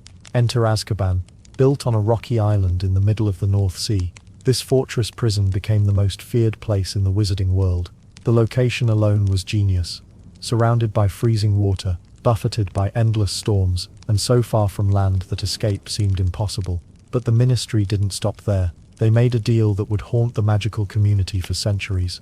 The Dementors had been living on that island long before any prison was built. These soul-sucking creatures fed on human happiness, leaving behind only despair and madness. Most wizards would have cleared them out immediately. The ministry, however, saw an opportunity. Why fight the Dementors when you could use them as guards? These creatures couldn't be bribed, couldn't be reasoned with, and definitely couldn't be overpowered by dark magic. They were the perfect wardens for the worst magical criminals. Well, perfect might be too strong a word. The Dementors didn't just guard prisoners, they slowly drove them insane. Years in Azkaban left even the strongest wizards as broken shells of their former selves. The creatures would glide through the corridors, draining hope from anyone nearby. Prisoners would forget what happiness felt like, what laughter sounded like, what love meant. Many never recovered, even after release. Back at Hogwarts, students learned about this grim reality through their history of magic and defense against the dark arts classes. Professor Binns might have been boring, but even he couldn't make Azkaban sound dull. Students discovered how wizarding law worked, how trials were conducted, and what punishments awaited those who chose the dark path. These weren't abstract concepts. This was the real consequence of magical crimes. The prison's reputation reached every corner of the wizarding world. Parents would warn misbehaving children about Azkaban, though hopefully not seriously. Teachers used it as the ultimate example of where dark magic could lead. Even at Hogwarts, with all its protections and comforts, students couldn't escape the knowledge that this terrible place existed just across the water. Then there were the escape attempts. Azkaban was supposed to be inescapable, but some prisoners proved remarkably resourceful. The most famous breakout wouldn't happen until much later, but throughout the centuries, a few desperate souls managed to flee the island. When news of an escape reached Hogwarts, the entire school would go into lockdown. Additional protective charms would be cast, curfews enforced, and everyone reminded that escaped prisoners might seek revenge against the magical establishment. Starting with the famous school, let's not forget how Azkaban shaped magical society itself. The mere existence of such a horrible prison made people think twice before dabbling in dark magic. Young wizards who might have been tempted by forbidden spells remembered the stories about Dementors and decided against it. The prison became a deterrent that worked better than any lecture about right and wrong. The relationship between Hogwarts and Azkaban was complicated. Many former students ended up there, unfortunately. Some had been brilliant pupils who took a wrong turn after graduation. Others showed warning signs even during their school years, but somehow slipped through the cracks. Teachers occasionally recognized names in the Daily Prophet's crime reports, remembering a promising student who had chosen darkness over light. But the weird part is how some Hogwarts graduates also became the ones fighting against Azkaban's worst inmates. Aurors, those elite dark wizard catchers, often came from the school's ranks. They were the ones who tracked down escaped prisoners, investigated dark magic crimes, and sometimes had to return to that terrible island to deliver new inmates. The cycle continued year after year. The Dementors themselves remained a mystery that even Hogwarts' brightest minds struggled to understand. These creatures defied easy classification. They weren't quite alive, weren't quite dead, and definitely weren't natural. Advanced students might learn about them in defense against the dark arts, discovering the Patronus charm as the only reliable protection. Few students mastered this difficult spell, and fewer still hoped they'd never need to use it. As the years passed, stories about Azkaban became part of Hogwarts folklore. Older students would whisper tales to younger ones about the prison's horrors, though probably with some exaggeration. The fear was real enough, and it served its purpose, keeping students focused on the light side of magic. However, one day these prison guards would abandon their posts and threaten Hogwarts directly, bringing their soul-sucking presence right to the school's doorstep. While students worried about exams and Quidditch matches, an entire workforce operated behind the scenes at Hogwarts. House elves had been serving the castle for centuries, invisible and tireless. Most students never saw them working their magic in the kitchens and corridors. These magical creatures arrived at Hogwarts sometime in the early centuries after the founders established the school. The castle's growing size demanded more than human staff could handle. House elves proved perfect for the job. They worked without wages, found joy in service, and possessed powerful magic that made maintaining the castle almost effortless. The house elf workforce grew steadily over time. What started as a handful became dozens, then over 100 by modern times. Each elf had specific duties, and took immense pride in their work. Kitchen elves prepared the legendary feasts that appeared magically in the Great Hall. Others cleaned the countless rooms, maintained the moving staircases, and kept the fires burning in every common room. Their magic worked differently from wizard magic. House elves could appear and disappear anywhere in the castle, even through Hogwarts' anti-apparition wards. This ability made them incredibly efficient workers. While students slept, armies of house elves scrubbed floors, washed dishes, and prepared breakfast for hundreds of hungry teenagers. But here's the fascinating part about their magical abilities. House elves could perform wandless magic that rivaled the most skilled wizards. They heated food with a snap of their fingers, cleaned entire dormitories with a wave of their hand, and carried impossibly heavy loads without breaking a sweat. Their magic seemed limitless when serving others. The relationship between house elves and the castle became deeply personal over generations. Many elf families served Hogwarts for centuries, passing down knowledge of secret passages, hidden rooms, and the castle's ever-changing moods. They knew which stairs would vanish on Tuesdays, which portraits gossiped the most, and exactly how much treacle tart each house preferred. Students remained blissfully unaware of this hidden workforce for most of Hogwarts' history. Food simply appeared at mealtimes, beds got made while they attended classes, and common room fires never went out. The house elves preferred it this way. Being seen or thanked actually embarrassed them. They found fulfillment in invisible service. Their living quarters existed below the Great Hall, in warm kitchens filled with copper pots and magical cooking implements. The house elves created a comfortable community there, sharing stories and coordinating their endless duties. Giant fireplaces kept the space cozy, and the smell of baking bread filled the air constantly. Different house elves specialized in different magical skills. Some excelled at cooking, creating the elaborate feasts that made Hogwarts famous. Others focused on cleaning magic, keeping the castle spotless despite hundreds of messy students. The most skilled elves managed complex magical maintenance, ensuring portraits stayed properly hung and moving staircases operated smoothly. Their loyalty to Hogwarts ran deeper than mere employment. House elves considered the castle their home and students their responsibility. They took personal offense when anything threatened the school's safety or reputation. During dangerous times, house elves became fierce protectors, using their powerful magic to defend their beloved castle. The castle's house elves developed their own traditions and hierarchies over the centuries. Elder elves taught younger ones the intricacies of castle maintenance. They celebrated successful feasts together and mourned when beloved elves passed away. Their culture remained largely hidden from the wizarding world above. While their working conditions sparked debate in later years, some questioned whether house elves truly enjoyed their servitude or simply couldn't imagine alternatives. The magical bond that tied house elves to service raised uncomfortable questions about freedom and choice. Yet most Hogwarts house elves seemed genuinely content with their roles. Their magical cooking abilities became legendary among those who knew. House elves could prepare meals for hundreds without missing a beat, accommodate special dietary needs instantly, and create new dishes from whatever ingredients were available. The Halloween feast alone required coordination that would challenge an army of human chefs. The house elves also maintained Hogwarts' countless magical systems. They kept the plumbing working despite the castle's ancient age, managed the complex heating charms needed for such a massive stone structure, and even helped repair damage from student mishaps. Their maintenance magic prevented the castle from falling apart over centuries of use. Some house elves gained particular fame within the castle community. Stories passed down through generations of elves about particularly skilled cooks, brave defenders during dark times, and clever problem solvers who found solutions to seemingly impossible magical maintenance challenges.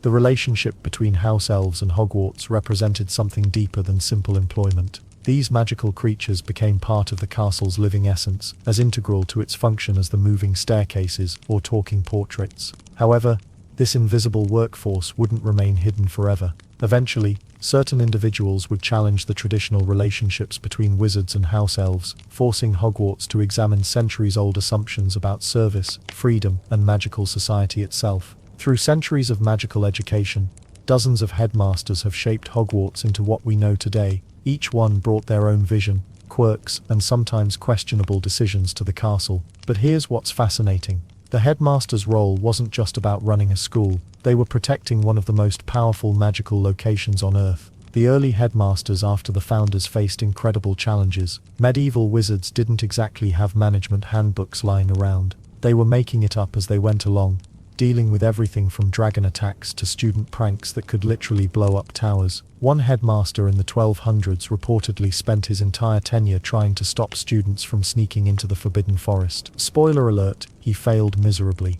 What made these leaders truly special wasn't their magical power, though most were incredibly skilled wizards. It was their ability to balance tradition with necessary change. Take Headmaster Everard, who served during the 1600s. This guy faced the witch hunts sweeping across Europe while maintaining normal school operations. Students were attending potions class while muggles outside were literally burning innocent people at the stake. The headmaster's office itself tells an incredible story. Located in a tower behind a stone gargoyle, it houses centuries of magical artifacts and secrets. Each headmaster added their own touches, protective charms, hidden compartments, and enchanted objects that would boggle the mind. The office became a repository of wizarding history, filled with spinning silver instruments whose purposes remain mysterious even today. Then there's the matter of the headmaster portraits. When a headmaster dies, their painted portrait joins the collection in the office. But these aren't just decorative pieces, they're magical consultants who can offer advice to future leaders. Imagine having centuries of educational expertise literally hanging on your walls, ready to chat about any crisis. Though some former headmasters were apparently better at giving advice than others, Phineas Nigellus Black, who served as headmaster in the late 1800s, was notoriously unpopular with students. His portrait later proved just as difficult to deal with. The man had opinions about everything, and wasn't shy about sharing them, whether you wanted to hear them or not. His descendants would later play significant roles in wizarding history, though not always on the right side of things. The selection process for headmasters remained somewhat mysterious throughout the centuries. The Board of Governors officially made appointments, but Hogwarts itself seemed to have opinions about who should lead. The castle has ways of making life difficult for headmasters it doesn't approve of. Staircases refuse to cooperate, doors lock at inconvenient moments, and portraits become suspiciously unhelpful. Let's not forget the practical challenges these leaders faced. Running a school full of magical teenagers requires special skills. Regular teenagers are challenging enough. Add magic wands, flying broomsticks, and access to transformation spells, and you've got a recipe for chaos. Some headmasters were stricter, implementing harsh punishments and rigid rules. Others took more lenient approaches, believing that creativity and exploration were essential to magical education. The headmaster's relationship with the Ministry of Magic created constant tension. Government officials wanted control over magical education, but Hogwarts had always maintained fierce independence. Smart headmasters learned to navigate political pressures while protecting their students and staff. This balancing act became increasingly difficult as wizarding society grew more complex and bureaucratic. During times of war and conflict, headmasters faced impossible decisions. Should the school remain open during dangerous times? How do you protect hundreds of students when dark wizards threaten the wizarding world? These leaders often found themselves choosing between safety and education, between following orders and doing what felt right. The weird part is how each headmaster's personality seemed to influence the entire castle atmosphere. Strict leaders somehow made the very walls feel more serious and imposing. Creative headmasters brought out Hogwarts' more whimsical and magical qualities. The castle responded to its leaders like a living thing, which in many ways it was. Some headmasters left behind lasting changes that students still experience today. New traditions, modified rules, additional protections, and sometimes entirely new sections of the castle. Others are remembered more for what they prevented than what they created. Stopping dangerous experiments, avoiding political disasters, or keeping ancient magical threats contained. The portraits in the headmaster's office serve as an eternal reminder that leadership at Hogwarts extends beyond any single person's lifetime. Each headmaster becomes part of the school's permanent memory, their wisdom and experience preserved for future challenges. But among all these distinguished leaders, one headmaster would eventually stand out as perhaps the most influential and beloved in Hogwarts history. His impact on the school, and on one particular student, would prove absolutely crucial when darkness threatened not just Hogwarts but the entire wizarding world. The year 1971 brought something special to Hogwarts. 4 boys stepped off the Hogwarts Express that September, completely unaware they'd become legends. James Potter, Sirius Black, Remus Lupin, and Peter Pettigrew didn't know each other yet, but by Christmas they'd be inseparable. These weren't ordinary students, well, 3 of them weren't. Remus Lupin carried the biggest secret any 11-year-old had ever brought to Hogwarts. He was a werewolf. Every full moon this quiet, bookish kid transformed into a dangerous creature that could kill anyone nearby. Most wizarding schools would have slammed their doors shut. But Dumbledore? He welcomed Remus with open arms and a brilliant plan. The headmaster had already started construction on something unusual that summer. Workers built a ramshackle house in the village of Hogsmeade, just beyond Hogwarts grounds. Locals whispered about strange noises coming from inside, howling, crashing, violent sounds that echoed through the night. They called it the Shrieking Shack, and declared it the most haunted building in Britain. Perfect cover story, right? The truth was far more practical. Dumbledore had created a safe house for Remus's monthly transformations. A secret tunnel connected the castle grounds to this hideaway, hidden beneath the roots of a particularly aggressive tree. But we'll get to that tree in a moment. James Potter arrived at Hogwarts with confidence that bordered on arrogance. The kid could fly a broomstick like he was born in the air. His hair stuck up in all directions no matter what he did to it, and he had this annoying habit of running his hand through it whenever pretty girls walked by, especially when Lily Evans was around. Sirius Black brought family drama that could fill several books. The ancient Black family had produced more dark wizards than any other pure bloodline. They expected Sirius to follow tradition, join Slytherin, and continue their legacy of blood purity and dark arts. Instead, he got sorted into Gryffindor, and spent the next 7 years disappointing his relatives at every possible opportunity. Then there was Peter Pettigrew. Small, nervous, eager to please. He tagged along with the other 3 like a lost puppy, grateful they'd accepted him into their group. Nobody suspected this quiet boy would eventually betray his best friends to the darkest wizard of all time. But that's a story for much later. These 4 became roommates in Gryffindor Tower. Remus tried desperately to hide his monthly disappearances, claiming he had a sick mother who needed constant care. His friends bought the story for exactly 2 years before they figured out the truth. Most kids would have run screaming. These 3, they decided to become illegal, animagi instead. The process took them 3 years of secret study, failed attempts, and near disasters that almost got them expelled. James mastered the transformation first, becoming a magnificent stag. Sirius followed as a large black dog. Peter, surprisingly, managed to become a rat. They chose the names Prongs, Padfoot, and Wormtail respectively. Why go through all this trouble? Because werewolves only attack humans. Animals are safe around them. These teenage boys figured out something most adult wizards never considered. Friendship could literally transform the impossible into possible. Their monthly adventures became legendary, though most students never knew the details. They'd sneak out through secret passages, join Remus in the Shrieking Shack, and spend entire nights roaming the Forbidden Forest. A werewolf, a stag, a dog, and a rat exploring every hidden corner of Hogwarts grounds. During these nocturnal expeditions, they discovered things about the castle that even the teachers didn't know. Secret rooms, hidden passages, shortcuts that could get you from the dungeons to the astronomy tower in minutes. They learned which portraits were gossipy, which staircases moved when, and exactly how to sneak into the kitchens for midnight snacks. All this knowledge needed organization, so they created something that would help students for decades to come, a complete map of Hogwarts that showed every secret, every passage, and most importantly, every person's location in real time. They called it the Marauders Map, and yes, Marauder was what they called themselves. Because why not embrace the troublemaker reputation? The map became their masterpiece. It showed dots representing every person in the castle, labeled with their names. Teachers, students, ghosts, even Mrs. Norris appeared as tiny moving points. The map updated constantly, making it impossible to get caught sneaking around after hours. Well, almost impossible. But their greatest creation wasn't the map itself. It was the friendship they built through 7 years of shared secrets, dangerous adventures, and absolute loyalty to each other. At least, that's what they believed at the time. The tree that guarded their secret passage would become just as famous as the boys themselves. When the Marauders arrived at Hogwarts in 1971, they brought more than just teenage mischief and rule-breaking. They brought a problem that required a rather dramatic solution. Well, Remus Lupin brought the problem, but you get the idea. Remus was a werewolf. Every full moon he transformed into a dangerous beast that could kill anyone nearby. Not exactly the kind of student activity you'd find in a typical school handbook. Dumbledore had made the unprecedented decision to allow Remus to attend Hogwarts, but this meant the school needed a safe place for his monthly transformations. The answer? A very aggressive tree, and a secret tunnel. The Whomping Willow was planted on the grounds in 1971, specifically to guard Remus's transformations. This wasn't just any ordinary tree.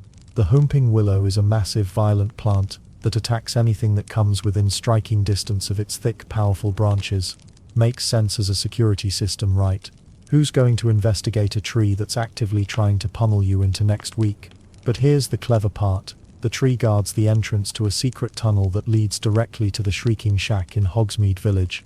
Every month before the full moon, Remus would sneak out to this tunnel, transform safely in the shack, and return the next morning. The villagers of Hogsmeade heard terrible howling and screaming from the building, naturally assuming it was haunted by violent spirits. They had no idea it was just a teenage werewolf having a rough night. The Whomping Willow became an instant landmark at Hogwarts. Students quickly learned to give it a very wide berth after seeing what those branches could do to anyone foolish enough to get too close. The tree doesn't discriminate either. It'll attack students, teachers, or even flying cars with equal enthusiasm. And yes, that flying car incident would happen eventually, but that's getting ahead of ourselves. What most students never knew was that there's actually a way to calm the violent tree. A specific knot on the trunk, when pressed just right, freezes the Whomping Willow completely.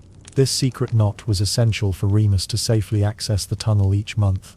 Only a select few people knew about this hidden off switch, and they weren't exactly sharing the information with curious students. The tree's placement was perfectly strategic. It sat far enough from the castle that students wouldn't accidentally wander into danger during their daily activities, but close enough that Remus could reach it without being seen. The groundskeepers maintained a respectful distance when tending to other areas of the grounds. Even they weren't eager to test their gardening skills against those swinging branches. Then there's the tunnel itself. The passage stretches underground from the tree's roots all the way to Hogsmeade, making it one of the longest secret routes connected to Hogwarts. The tunnel was built specifically for this purpose, reinforced with magic to prevent collapse and designed to muffle any sounds that might escape from either end. Pretty impressive construction work for what was essentially a monthly werewolf commute. The Shrieking Shack earned its reputation as the most haunted building in Britain thanks to Remus's transformations. Locals would gather at a safe distance during full moons, listening to the terrible sounds echoing from within and making up increasingly dramatic ghost stories. The truth was far more tragic than any ghost tale, but the deception worked perfectly. No one wanted to investigate a building that sounded like it contained the angriest spirits in Scotland. What's particularly interesting is how this whole arrangement stayed secret for years. The other marauders eventually discovered Remus's condition and even learned to become a Namaji to keep him company during transformations. James became a stag, Sirius transformed into a large black dog, and Peter became a rat. They used that hidden knot to join their friend, turning his lonely curse into something almost bearable. The Humping Willow proved its worth beyond just protecting Remus's secret. The tree became an additional security measure for the entire school, guarding one of the passages that could potentially be used by unwanted visitors. Any dark wizard trying to sneak into Hogwarts through this route would find themselves facing a very unwelcoming reception committee of one extremely violent tree. Years later, the Humping Willow would play starring roles in several more dramatic events at Hogwarts. It would catch flying vehicles, reveal long-held secrets, and continue terrorizing anyone who got too close. But its original purpose remained the same throughout all these adventures. The tree stands there still, swaying menacingly in the wind, and keeping its dangerous reputation intact. Students continue to give it plenty of space, probably not realizing they're looking at one of Dumbledore's most creative solutions to an impossible problem. But the Humping Willow wasn't the only addition to Hogwarts staff during this period. A certain divination teacher would soon arrive with prophecies that would shake the wizarding world to its core. The year 1980 marked a turning point for Hogwarts, though most people wouldn't realize it until years later. Deep in the North Tower, something extraordinary happened during what seemed like an ordinary job interview. Albus Dumbledore sat across from Sybil Trelawney, a peculiar woman with enormous glasses who claimed to be a seer. Her credentials were questionable at best. Trelawney had arrived hoping to secure the position of divination professor. Her great-great-grandmother was the famous Cassandra Trelawney, a genuine seer whose predictions always came true. But Sybil, well, she seemed more interested in dramatic flair than actual prophecy. Dumbledore was practically ready to politely decline her application when everything changed in an instant. The woman's voice suddenly transformed. Gone was the breathy, mystical tone she'd been using throughout the interview. Instead, her words came out harsh and mechanical, like someone else entirely was speaking through her. She spoke of a boy born as the seventh month dies, born to parents who had thrice defied the Dark Lord. This child would have power the Dark Lord knows not, and either must die at the other's hand. Then there's the chilling part. The prophecy continued, stating that the Dark Lord would mark this child as his equal, but the child would have power beyond Voldemort's understanding. It was the kind of prediction that could reshape the entire wizarding world. Dumbledore hired her on the spot. Makes sense, right? Anyone who could deliver prophecies of that magnitude deserved a position at Hogwarts, even if her everyday predictions were mostly nonsense about students failing exams or catching colds. But here's where things get interesting. Dumbledore had another reason for bringing Trelawney to the castle. The prophecy wasn't just academically fascinating, it was dangerous knowledge. Voldemort had been searching for information about threats to his power, and this prophecy directly concerned his downfall. By keeping Trelawney at Hogwarts, surrounded by the school's protective enchantments, Dumbledore ensured the prophecy's keeper would remain safe from dark forces.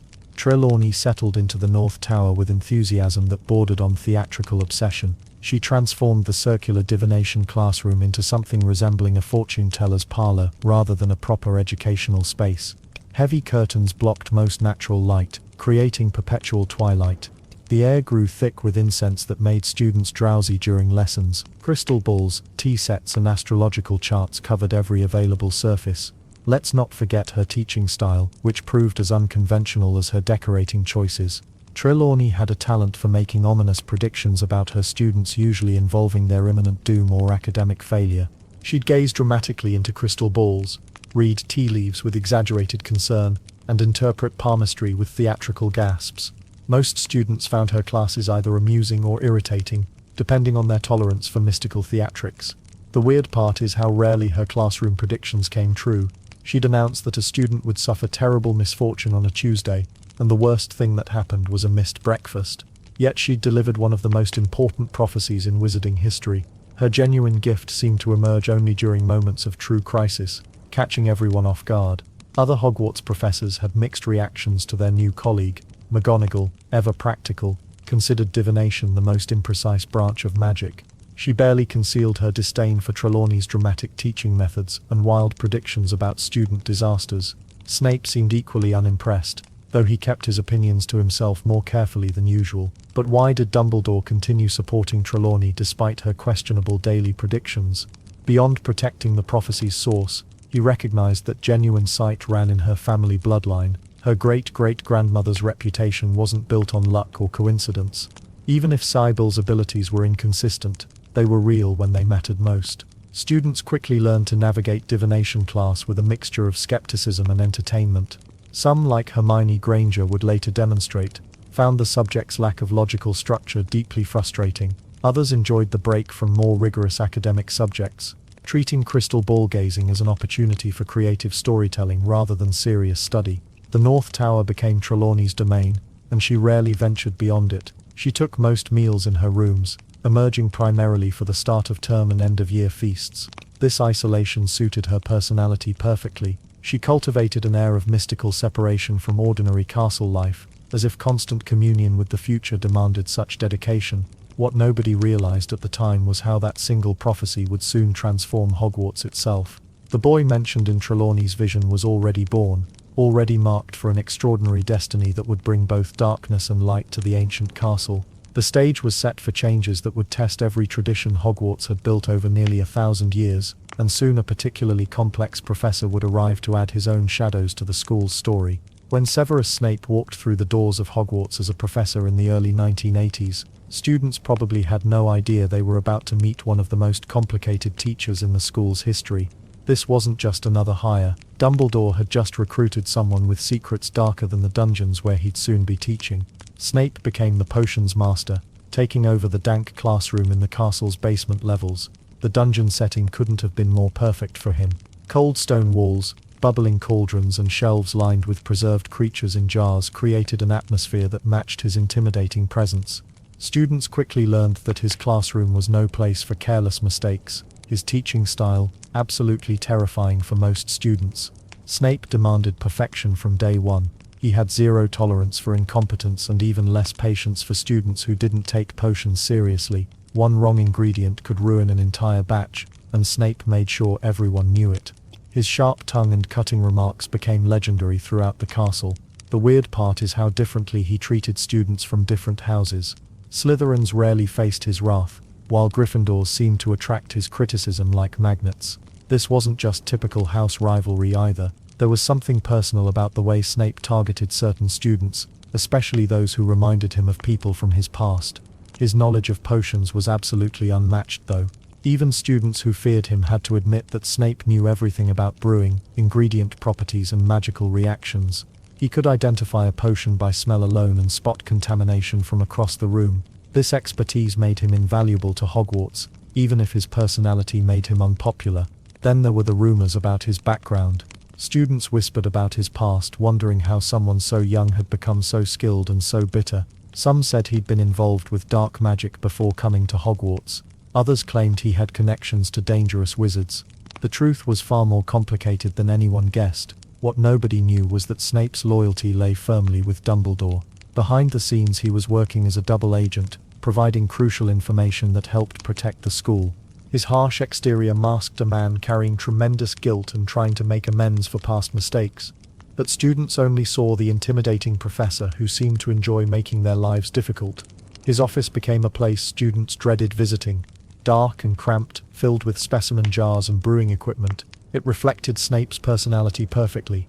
Detentions with Snape often involved cleaning cauldrons or preparing disgusting potion ingredients. Makes sense that students would do anything to avoid ending up there, right? The most interesting thing about Snape was his relationship with other teachers. He kept to himself mostly, though he had a particularly tense dynamic with some of his colleagues. His past created complications that would surface later, affecting how he interacted with both staff and students. Few teachers really understood what drove him, or why Dumbledore trusted him so completely. Snape's arrival also marked a shift in how potions were taught at Hogwarts. Previous instructors had been more forgiving, but Snape raised the standards dramatically. Only the most dedicated students excelled in his classes. Many struggled with his demanding pace and harsh grading. His OWLs and new TS preparation became notoriously difficult. Well, His reputation for favoritism towards Slytherin House became obvious pretty quickly. He awarded points to his house students while finding reasons to dock points from others. This bias frustrated many students and teachers, but Dumbledore never intervened. There had to be reasons for allowing such obvious unfairness to continue. The strangest aspect of Snape's teaching was how he seemed to know things before they happened. He had an uncanny ability to prevent accidents and catch rule breakers. Some students thought he could read minds. Others believed he had spies throughout the castle. The reality was that his skills went far beyond simple potion making. His living quarters in the dungeons matched his classroom perfectly. Cold, dark, and private, they provided the isolation he seemed to prefer. Few people ever visited his personal space, and he liked it that way. Privacy was essential for someone living such a complicated double life. Students learned quickly that surviving Snape's class required more than just following recipes. They needed to understand why ingredients worked together, how timing affected results, and what could go wrong at each step. His lessons prepared them for advanced magic they'd encounter later, even if they didn't realize it at the time. But why did Dumbledore really hire someone so controversial? The answer would remain hidden for years, buried beneath layers of deception and carefully guarded secrets. Snape's true role at Hogwarts was far more important than anyone suspected, and his impact on the school's future would prove absolutely crucial when darker times arrived at the castle. September 1st, 1991 marked the beginning of the most legendary era in Hogwarts history. Three 11-year-olds stepped off the Hogwarts Express, completely unaware they were about to rewrite the school's entire legacy. Harry Potter arrived as the famous boy who lived, but nobody expected what came next. The moment Harry walked through those castle doors, whispers followed him everywhere. Students pointed at his lightning bolt scar during meals. Teachers watched him with curious eyes during lessons. Well, you'd stare too if you met the only person to survive the killing curse as a baby. But here's the thing about legends, they're only as good as the friends who stand beside them. Ron Weasley became Harry's first real friend on the train ride to school. The red-haired boy from a large magical family offered to share his chocolate frogs with the famous wizard who'd never experienced friendship before. Sometimes the smallest gestures change everything, right? Then there's Hermione Granger, the brilliant Muggle-born witch who'd memorized half the school textbooks before term even started. She corrected Ron's spell pronunciation on the very first day, which definitely didn't win her any popularity points. The weird part is how three such different personalities managed to become inseparable within weeks.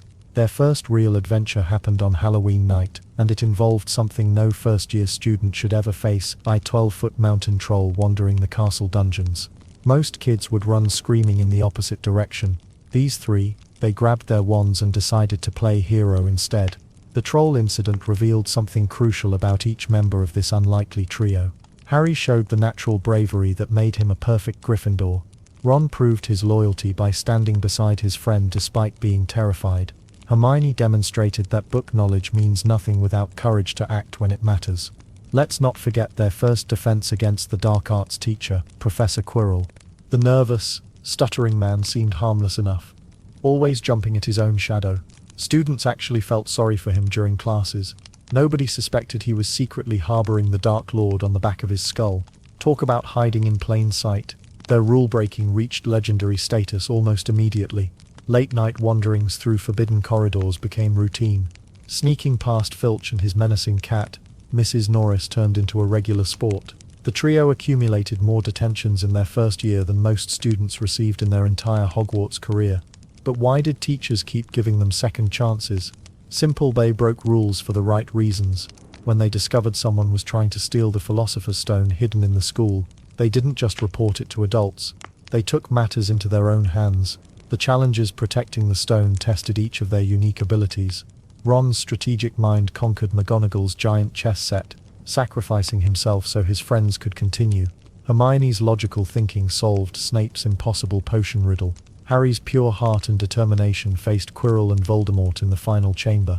Their friendship transformed the very atmosphere of Hogwarts. Other students started forming their own adventure groups.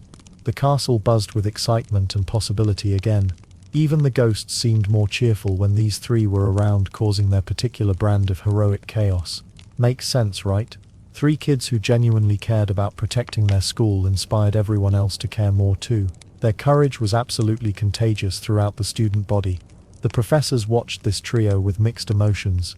McGonagall constantly balanced pride and exasperation when dealing with their latest escapade. Snape seemed particularly frustrated by their ability to survive situations that should have been impossible for first-year students. And the weird part is how quickly they mastered magic that challenged older students. Harry produced a corporeal Patronus at 13. Hermione successfully used time turners without creating paradoxes. Ron played wizard chess at a level that impressed even the Slytherin strategists. Their first year established patterns that would define their entire Hogwarts experience. They'd face impossible odds together. Adults would underestimate their capabilities. They'd save the school through teamwork, determination, and occasionally spectacular rule-breaking. The castle itself seemed to respond to their presence. Secret passages revealed themselves more readily. The moving staircases cooperated during their midnight adventures. Even the Humping Willow eventually learned to recognize them as friends rather than threats. By June, 3 scared 11-year-olds had become the most famous students in recent Hogwarts history. They'd defeated a Dark Lord, saved the Philosopher's Stone, and proven that friendship could overcome seemingly impossible challenges. Well, their first year was just the beginning, because in their second year, something far more sinister than a hidden stone would threaten every student in the castle. And as time, the danger came from within Hogwarts itself. In 1993, Hogwarts faced one of its darkest mysteries returning from the shadows. The Chamber of Secrets, built by Salazar Slytherin centuries earlier, opened again. Students found themselves petrified throughout the castle, not dead, but frozen like stone statues. Mrs. Norris hung by her tail. Colin Creevey clutched his camera. Nearly headless Nick floated motionless in a hallway. The attacks weren't random. Someone was controlling the monster inside Slytherin's hidden chamber. But who? And more importantly, how were they commanding a creature that had slept for 50 years?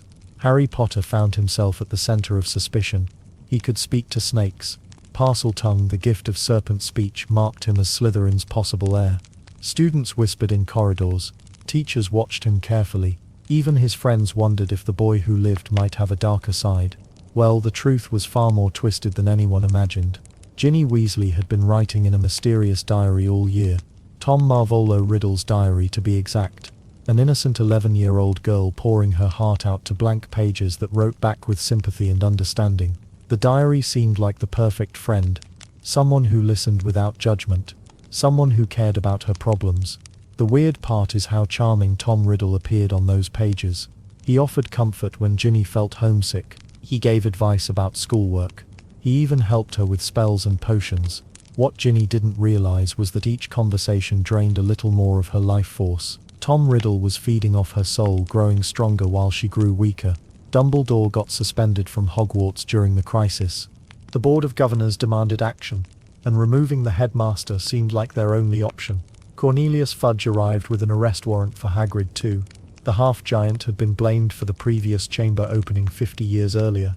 History was repeating itself, or so everyone believed, but Hagrid left crucial clues before his arrest. "Follow the spiders," he told Harry and Ron as the ministry officials dragged him away. Those words would prove more important than anyone realized. Spiders fleeing the castle in terror? That meant something truly deadly was hunting in the corridors. Then there's the matter of Professor Lockhart's spectacular failure as defense against the dark arts teacher. When the school board demanded he rescue Ginny from the chamber, Lockhart's true cowardice emerged. He tried to flee Hogwarts entirely. Ron and Harry cornered him, forcing the fraud to accompany them into the chamber's entrance. The entrance itself lay hidden in Moaning Myrtle's bathroom. Myrtle, the ghost who had been crying in that bathroom for decades, finally revealed her secret. She had witnessed the first victim's death 50 years ago. A pair of great yellow eyes by the sinks. A hissing voice speaking death. She had died looking directly into the basilisk's gaze. Harry spoke to the snake carved on the sink taps. "Open," he hissed in Parseltongue. The bathroom transformed. Sinks moved aside, revealing a massive pipe leading deep underground. The Chamber of Secrets had been accessed through the plumbing system all along. Makes sense, right? Slytherin built his monster's lair where no one would think to look. Lockhart's memory charm backfired spectacularly in the tunnel leading to the chamber. Ron's broken wand caused the spell to reverse, wiping Lockhart's own memory clean. A cave-in separated Harry from Ron, leaving the boy who lived to face the chamber alone. Inside the chamber, Harry found Ginny unconscious and growing colder by the minute. Tom Riddle appeared as a memory preserved in his diary, but growing more solid as Ginny's life ebbed away. He revealed the truth about his identity through a clever riddle of his own name. Tom Marvolo Riddle, rearranged, spelled I am Lord Voldemort. Young Voldemort had been the one controlling Ginny all year. Through the diary, he had possessed her completely during the attacks.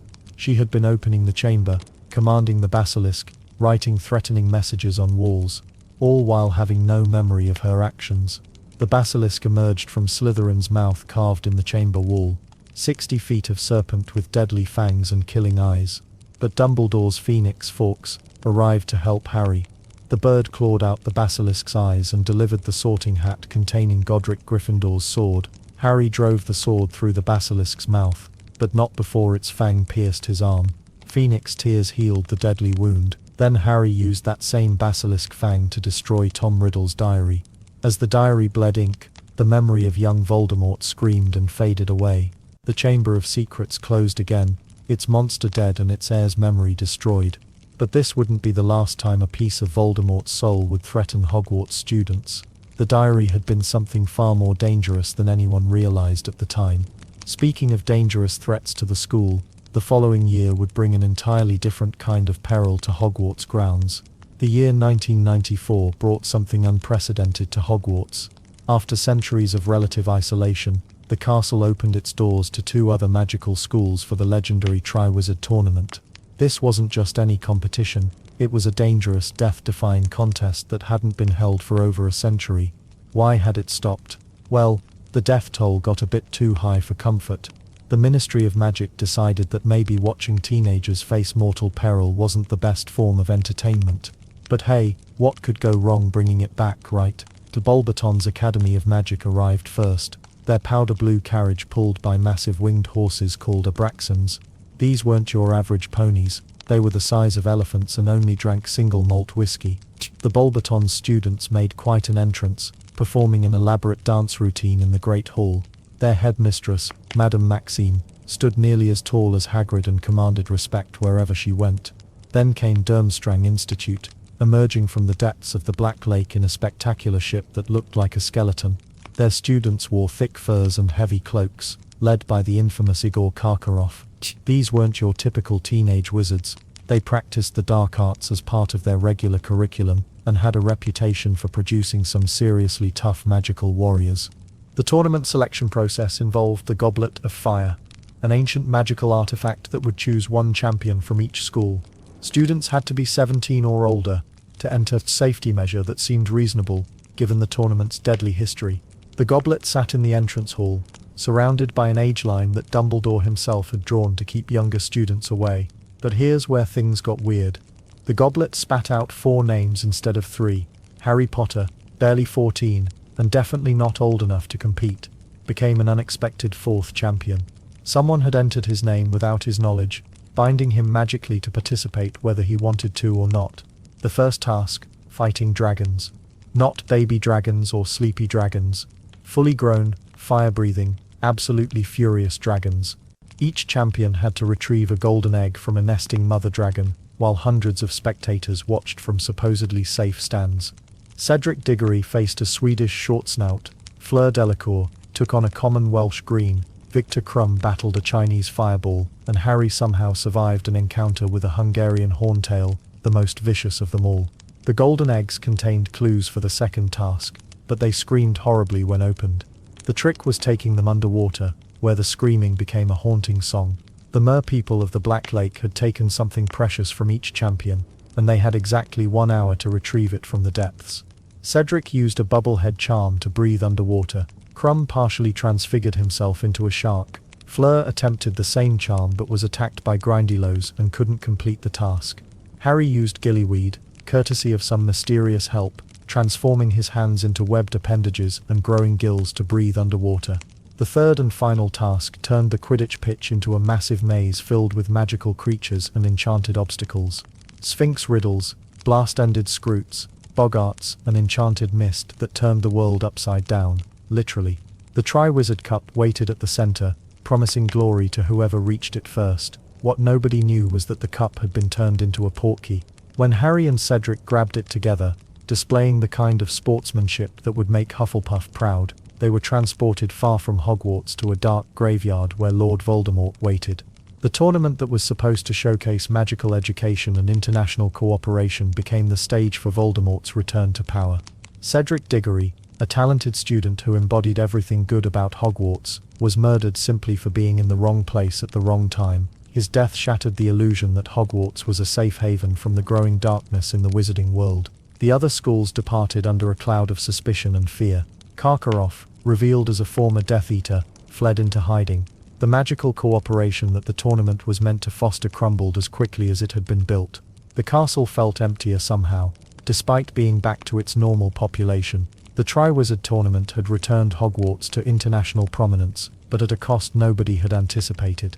Students who had cheered for dangerous tasks and marveled at magical displays now understood that some competitions carry consequences far beyond winning or losing. But Voldemort's return meant more than just danger lurking outside the castle walls. Soon the very foundations of magical education would face their greatest threat yet, as the Ministry of Magic decided that Hogwarts itself needed some serious restructuring. After hosting the dangerous Triwizard Tournament and witnessing Voldemort's return, Hogwarts faced its most suffocating period yet. The Ministry of Magic wasn't having any of Dumbledore's claims about you-know-who being back. Their solution? Send in someone to fix the problem. Enter Dolores Umbridge, the woman who made detention feel like torture and turned education into imprisonment. She arrived in 1995 with more pink than a flamingo convention and enough authority to make students wish they'd never received their Hogwarts letters. The ministry appointed her as High Inquisitor, a fancy title that basically meant she could do whatever she wanted to the school. Umbridge wasted no time turning Hogwarts into her personal dictatorship. She banned student organizations faster than you could say educational decree. The Quidditch teams disbanded, study groups forbidden. Even innocent clubs like the Gobstones Society found themselves on the chopping block. Students who had spent years building friendships through shared interests suddenly found themselves isolated and suspicious of each other. But wait, it gets worse. Her version of Defense Against the Dark Arts involved absolutely zero practical magic. Students sat through mind-numbing theory lessons while the wizarding world crumbled around them. Makes sense to teach teenagers about defensive spells by never letting them cast any, right? Umbridge believed that reading about magic would somehow prepare students for actual magical threats. The irony was lost on her, but not on the increasingly frustrated students. The woman had a talent for making every aspect of school life miserable. She installed a network of student informants who reported on their classmates' activities. Friends couldn't trust friends. Conversations died mid-sentence when Umbridge's spies walked by. The Great Hall, once filled with laughter and chatter, became a tense dining room where students ate in nervous silence. Then there were her detentions. Traditional lines on parchment became a thing of the past under Umbridge's regime. She introduced a special quill that carved words directly into the students' skin while they wrote. I must not tell lies became a permanent scar for many brave enough to speak truth about Voldemort's return. The pain was excruciating, but the psychological damage ran deeper. She was literally marking students who dared to think differently.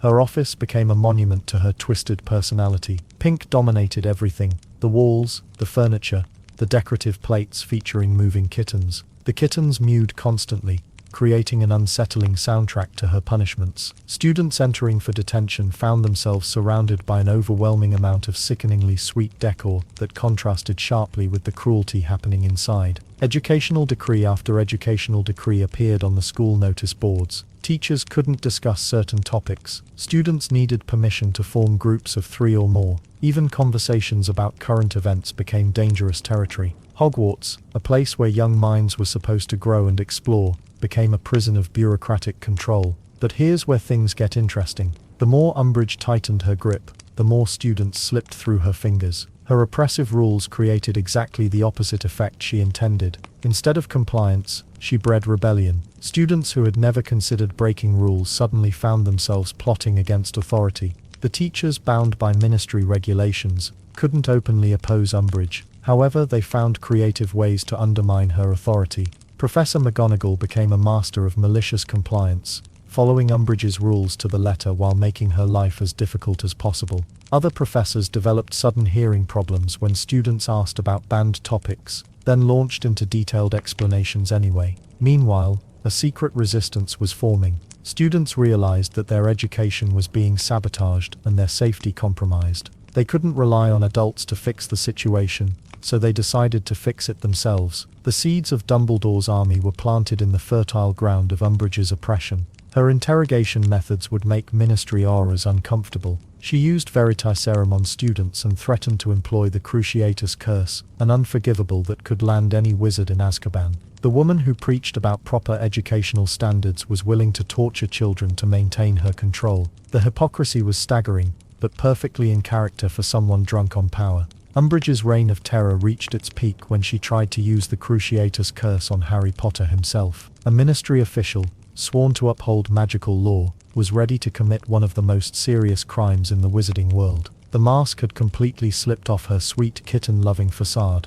The irony of her entire tenure was delicious. By trying to suppress the truth about Voldemort, she made students more determined to learn real defensive magic. Her oppressive rules created the very rebellion she feared most. But as her control started crumbling and student resistance grew bolder, something explosive was about to shake the foundations of her carefully constructed dictatorship. May 2nd, 1998, marked the most devastating night in Hogwarts history. The castle that had stood for over 1,000 years as a beacon of magical learning was about to become a war zone. Voldemort had issued his ultimatum to the school: surrender Harry Potter by midnight, or face total destruction. The announcement came through the Great Hall like a death sentence. Students sat frozen at their tables while McGonagall made the impossible decision. Younger students were evacuated immediately. But here's what most people don't realize. Hundreds of students chose to stay and fight. 17-year-olds picking up wands against the most dangerous wizard in history. Take some serious courage, right? Well, the preparations began immediately. Protective enchantments were strengthened around the castle grounds. Ancient suits of armor came to life, marching through corridors with purpose they hadn't felt in centuries. The fat lady abandoned her portrait entirely, while other paintings began coordinating evacuation routes for anyone still inside. Then there's Snape's dramatic exit that evening. When McGonagall confronted him about his loyalties, he literally flew out of a window. The man who had spent years protecting Harry Potter from the shadows finally revealed his true allegiances. Students cheered, completely unaware that Snape was rushing toward his own death in service of their cause. Meanwhile, the Order of the Phoenix arrived in full force. Kingsley Shacklebolt, Lupin, Tonks, and dozens of other witches and wizards took defensive positions throughout the castle. Even the Weasley family showed up, Fred and George abandoning their joke shop to defend their old school. The irony wasn't lost on anyone that the castle's biggest troublemakers were now its fiercest protectors, but the real surprise came from an unexpected source. The house elves emerged from the kitchens, led by Creature wielding a massive knife. These magical beings, usually invisible to students, suddenly became warriors defending their home. Seeing tiny Creature rally an army of elves with kitchen utensils as weapons was both inspiring and slightly terrifying. The Death Eaters attacked just after midnight.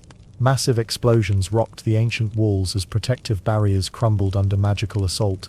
The Whomping Willow, that aggressive tree planted decades earlier for Lupin's safety, now served as an unlikely ally, its branches crushing anyone foolish enough to approach. Students fought alongside their teachers in ways that would have been unthinkable just days before. Neville Longbottom, the boy who once lost his Remembrall and melted cauldrons, was now leading resistance efforts and wielding Gryffindor's sword. The transformation was remarkable. Luna Lovegood fought with surprising ferocity, while maintaining her dreamy commentary about the interesting curse combinations being used. The Centaurs eventually joined the battle too. These proud creatures, who had maintained neutrality for centuries, finally chose a side. Their arrows found targets among Death Eaters, who thought magical creatures would remain passive observers. Apparently threatening to destroy the Forbidden Forest was the last straw for beings who'd tolerated human presence for so long. Let's not forget the ghosts played their part. Nearly headless Nick and his ethereal companions couldn't physically fight, but they served as scouts and messengers, gliding through walls to report enemy positions. The Grey Lady, normally reclusive and sorrowful, helped coordinate defensive strategies from centuries of observing castle layouts. The battle raged through the night with devastating consequences. Fred Weasley died in an explosion that brought down an entire corridor. Lupin and Tonks fell defending the Great Hall, leaving their infant son an orphan. Lavender Brown was savagely attacked by Greyback. The cost of freedom was being measured in young lives. Colin Creevey, that enthusiastic first-year photographer who'd once been petrified by the basilisk, died fighting despite being underage. His camera was found later, still containing photos of the battle he documented until his final moments. The weird part is how many heroes emerged from the most unexpected places that night. Then came Voldemort's temporary retreat, and his horrifying ultimatum. Harry Potter had 1 hour to surrender himself in the Forbidden Forest, or the killing would resume. The castle fell silent as news spread. Their boy who lived was walking towards certain death to save everyone else.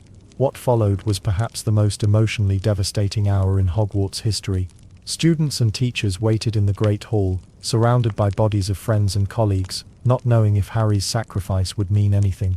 The ancient castle itself seemed to mourn, its magical warmth dimmed by tragedy, but the battle wasn't over yet. Voldemort's return with what appeared to be Harry's corpse sparked the final, most desperate phase of fighting. However, something extraordinary was about to happen in that moment of ultimate despair, something that would change everything, and finally bring peace to Hogwarts after its darkest night. The Battle of Hogwarts left the ancient castle looking like a war zone. Massive holes punctured the walls where spells had torn through centuries-old stone. The Great Hall's enchanted ceiling flickered between starry night and broken rubble.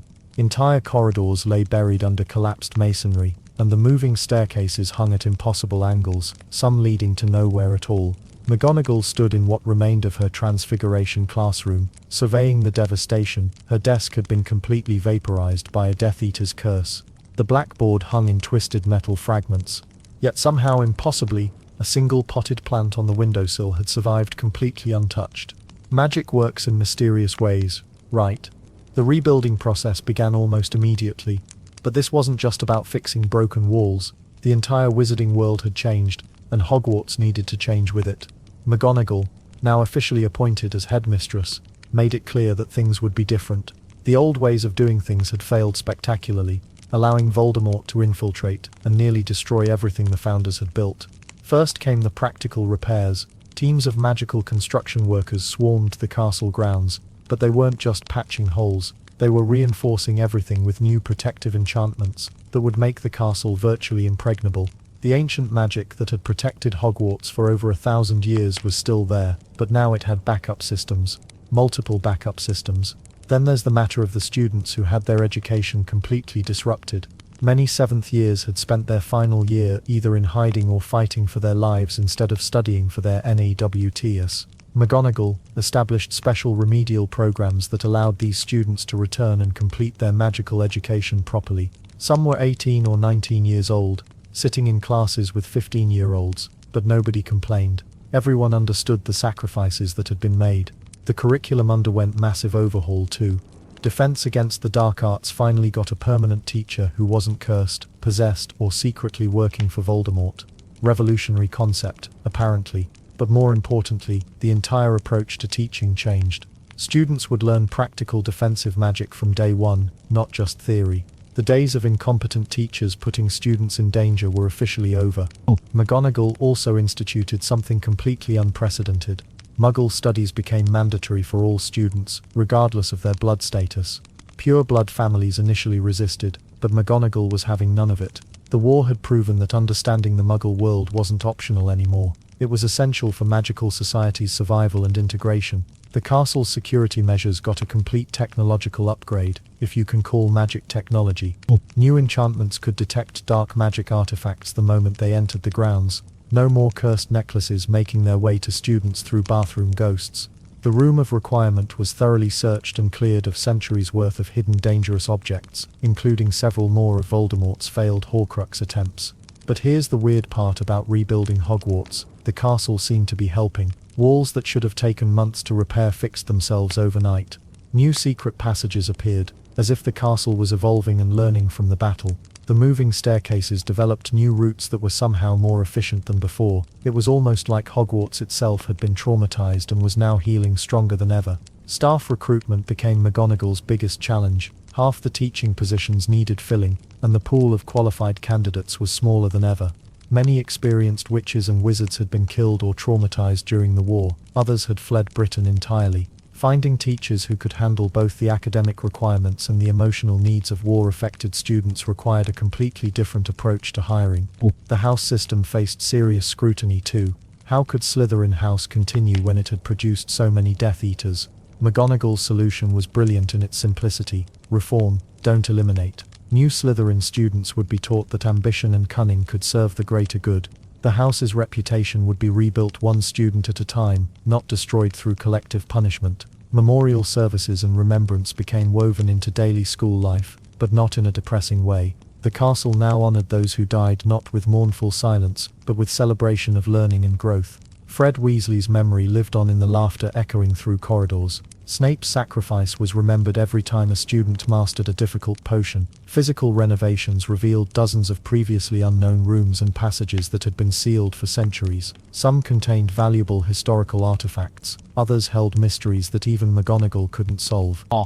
The castle was literally opening itself up, sharing secrets it had kept hidden since the founder's time. Most importantly, the entire philosophy of magical education shifted from tradition-bound rigidity to adaptive innovation. Students would learn not just how to perform magic, but how to think critically about when and why to use it.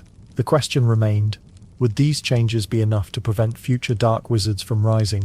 Today's Hogwarts looks remarkably different from the battle-scarred castle that students abandoned in 1998. The Great Hall still echoes with laughter during feasts, but now it carries something extra, the weight of history and hope intertwined. McGonagall's steady leadership transformed the school from a place of survival back into a sanctuary of learning. Students arriving by Hogwarts Express still feel that same magical thrill their predecessors experienced for over 1,000 years. The Sorting Hat continues its ancient duty, though it occasionally references recent unpleasantness in its annual songs. Some things never change, apparently, but plenty has evolved. The Defense Against the Dark Arts position finally broke its infamous curse after Voldemort's defeat. Teachers actually stay longer than a year now.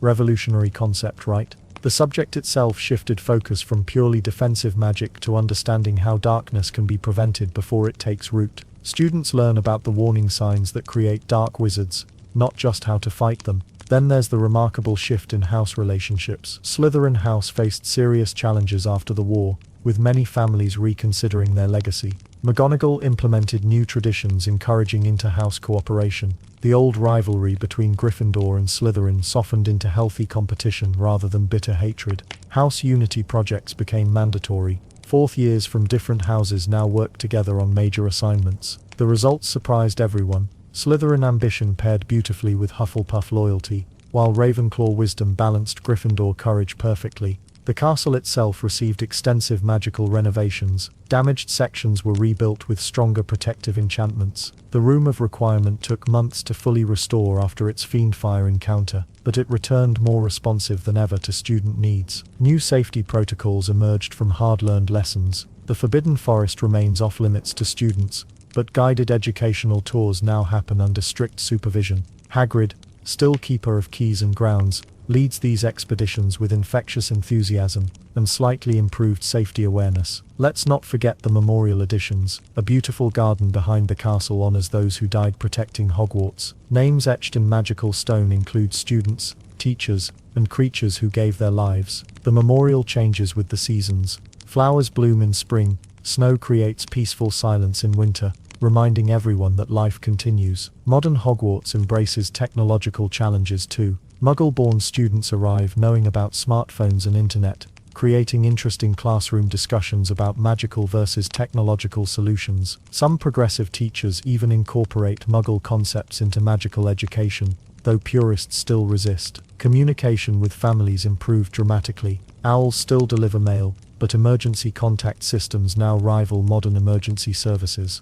Parents receive regular updates about their children's progress and safety. The trauma of war taught everyone that information saves lives. Alumni involvement reached unprecedented levels. Former students regularly return as guest lecturers, sharing real-world magical experiences. Harry Potter himself occasionally teaches Defense Against the Dark Arts seminars, though he maintains his oral career. Hermione Granger's legislative work often brings her back for Muggle studies discussions. The weird part is how normal it all feels now. Students worry about potions essays and Quidditch tryouts, not whether dark wizards will attack their school. First years still get lost in moving staircases. Peeves continues his centuries-long campaign of creative chaos. International relationships strengthened significantly after Hogwarts proved its resilience. Exchange programs with Beauxbatons and Durmstrang expanded beyond tournament situations. Students now experience different magical educational approaches, broadening their understanding of global wizarding culture. Career counseling evolved dramatically. Students receive guidance about magical careers they never knew existed. The wizarding world's growth created opportunities in curse breaking, magical creature conservation, interdimensional research, and magical muggle relations. Research initiatives flourish under McGonagall's academic leadership. Seventh-year students contribute to genuine magical research projects. Recent discoveries in advanced transfiguration theory and potion stabilization techniques emerged from student-professor collaborations. But some mysteries endure, keeping Hogwarts interesting. Secret passages occasionally reveal themselves to curious students. The castle's magic continues evolving, creating new rooms and hiding old ones. Portraits still gossip about centuries of student antics, adding fresh stories to their endless collections. Current challenges include managing magical social media. Yes, wizards develop their own versions. Students find creative ways to bypass anti-technology enchantments, forcing constant adaptation of school policies. The Sorting Hat recently admitted it's considering retirement after over a millennium of service. Finding a replacement for an artifact that knows every student's deepest qualities presents unique challenges. Some suggest multiple enchanted items, others prefer maintaining tradition. Future innovations promise exciting developments. Magical transportation research might revolutionize how students travel to school. Advanced healing techniques could eliminate most Quidditch injuries. Spell development continues pushing magical boundaries. Despite changes, Hogwarts' essential purpose remains unchanged. Young witches and wizards still discover their potential within ancient walls that have witnessed triumph, tragedy, and everything between. The magic continues, stronger than ever.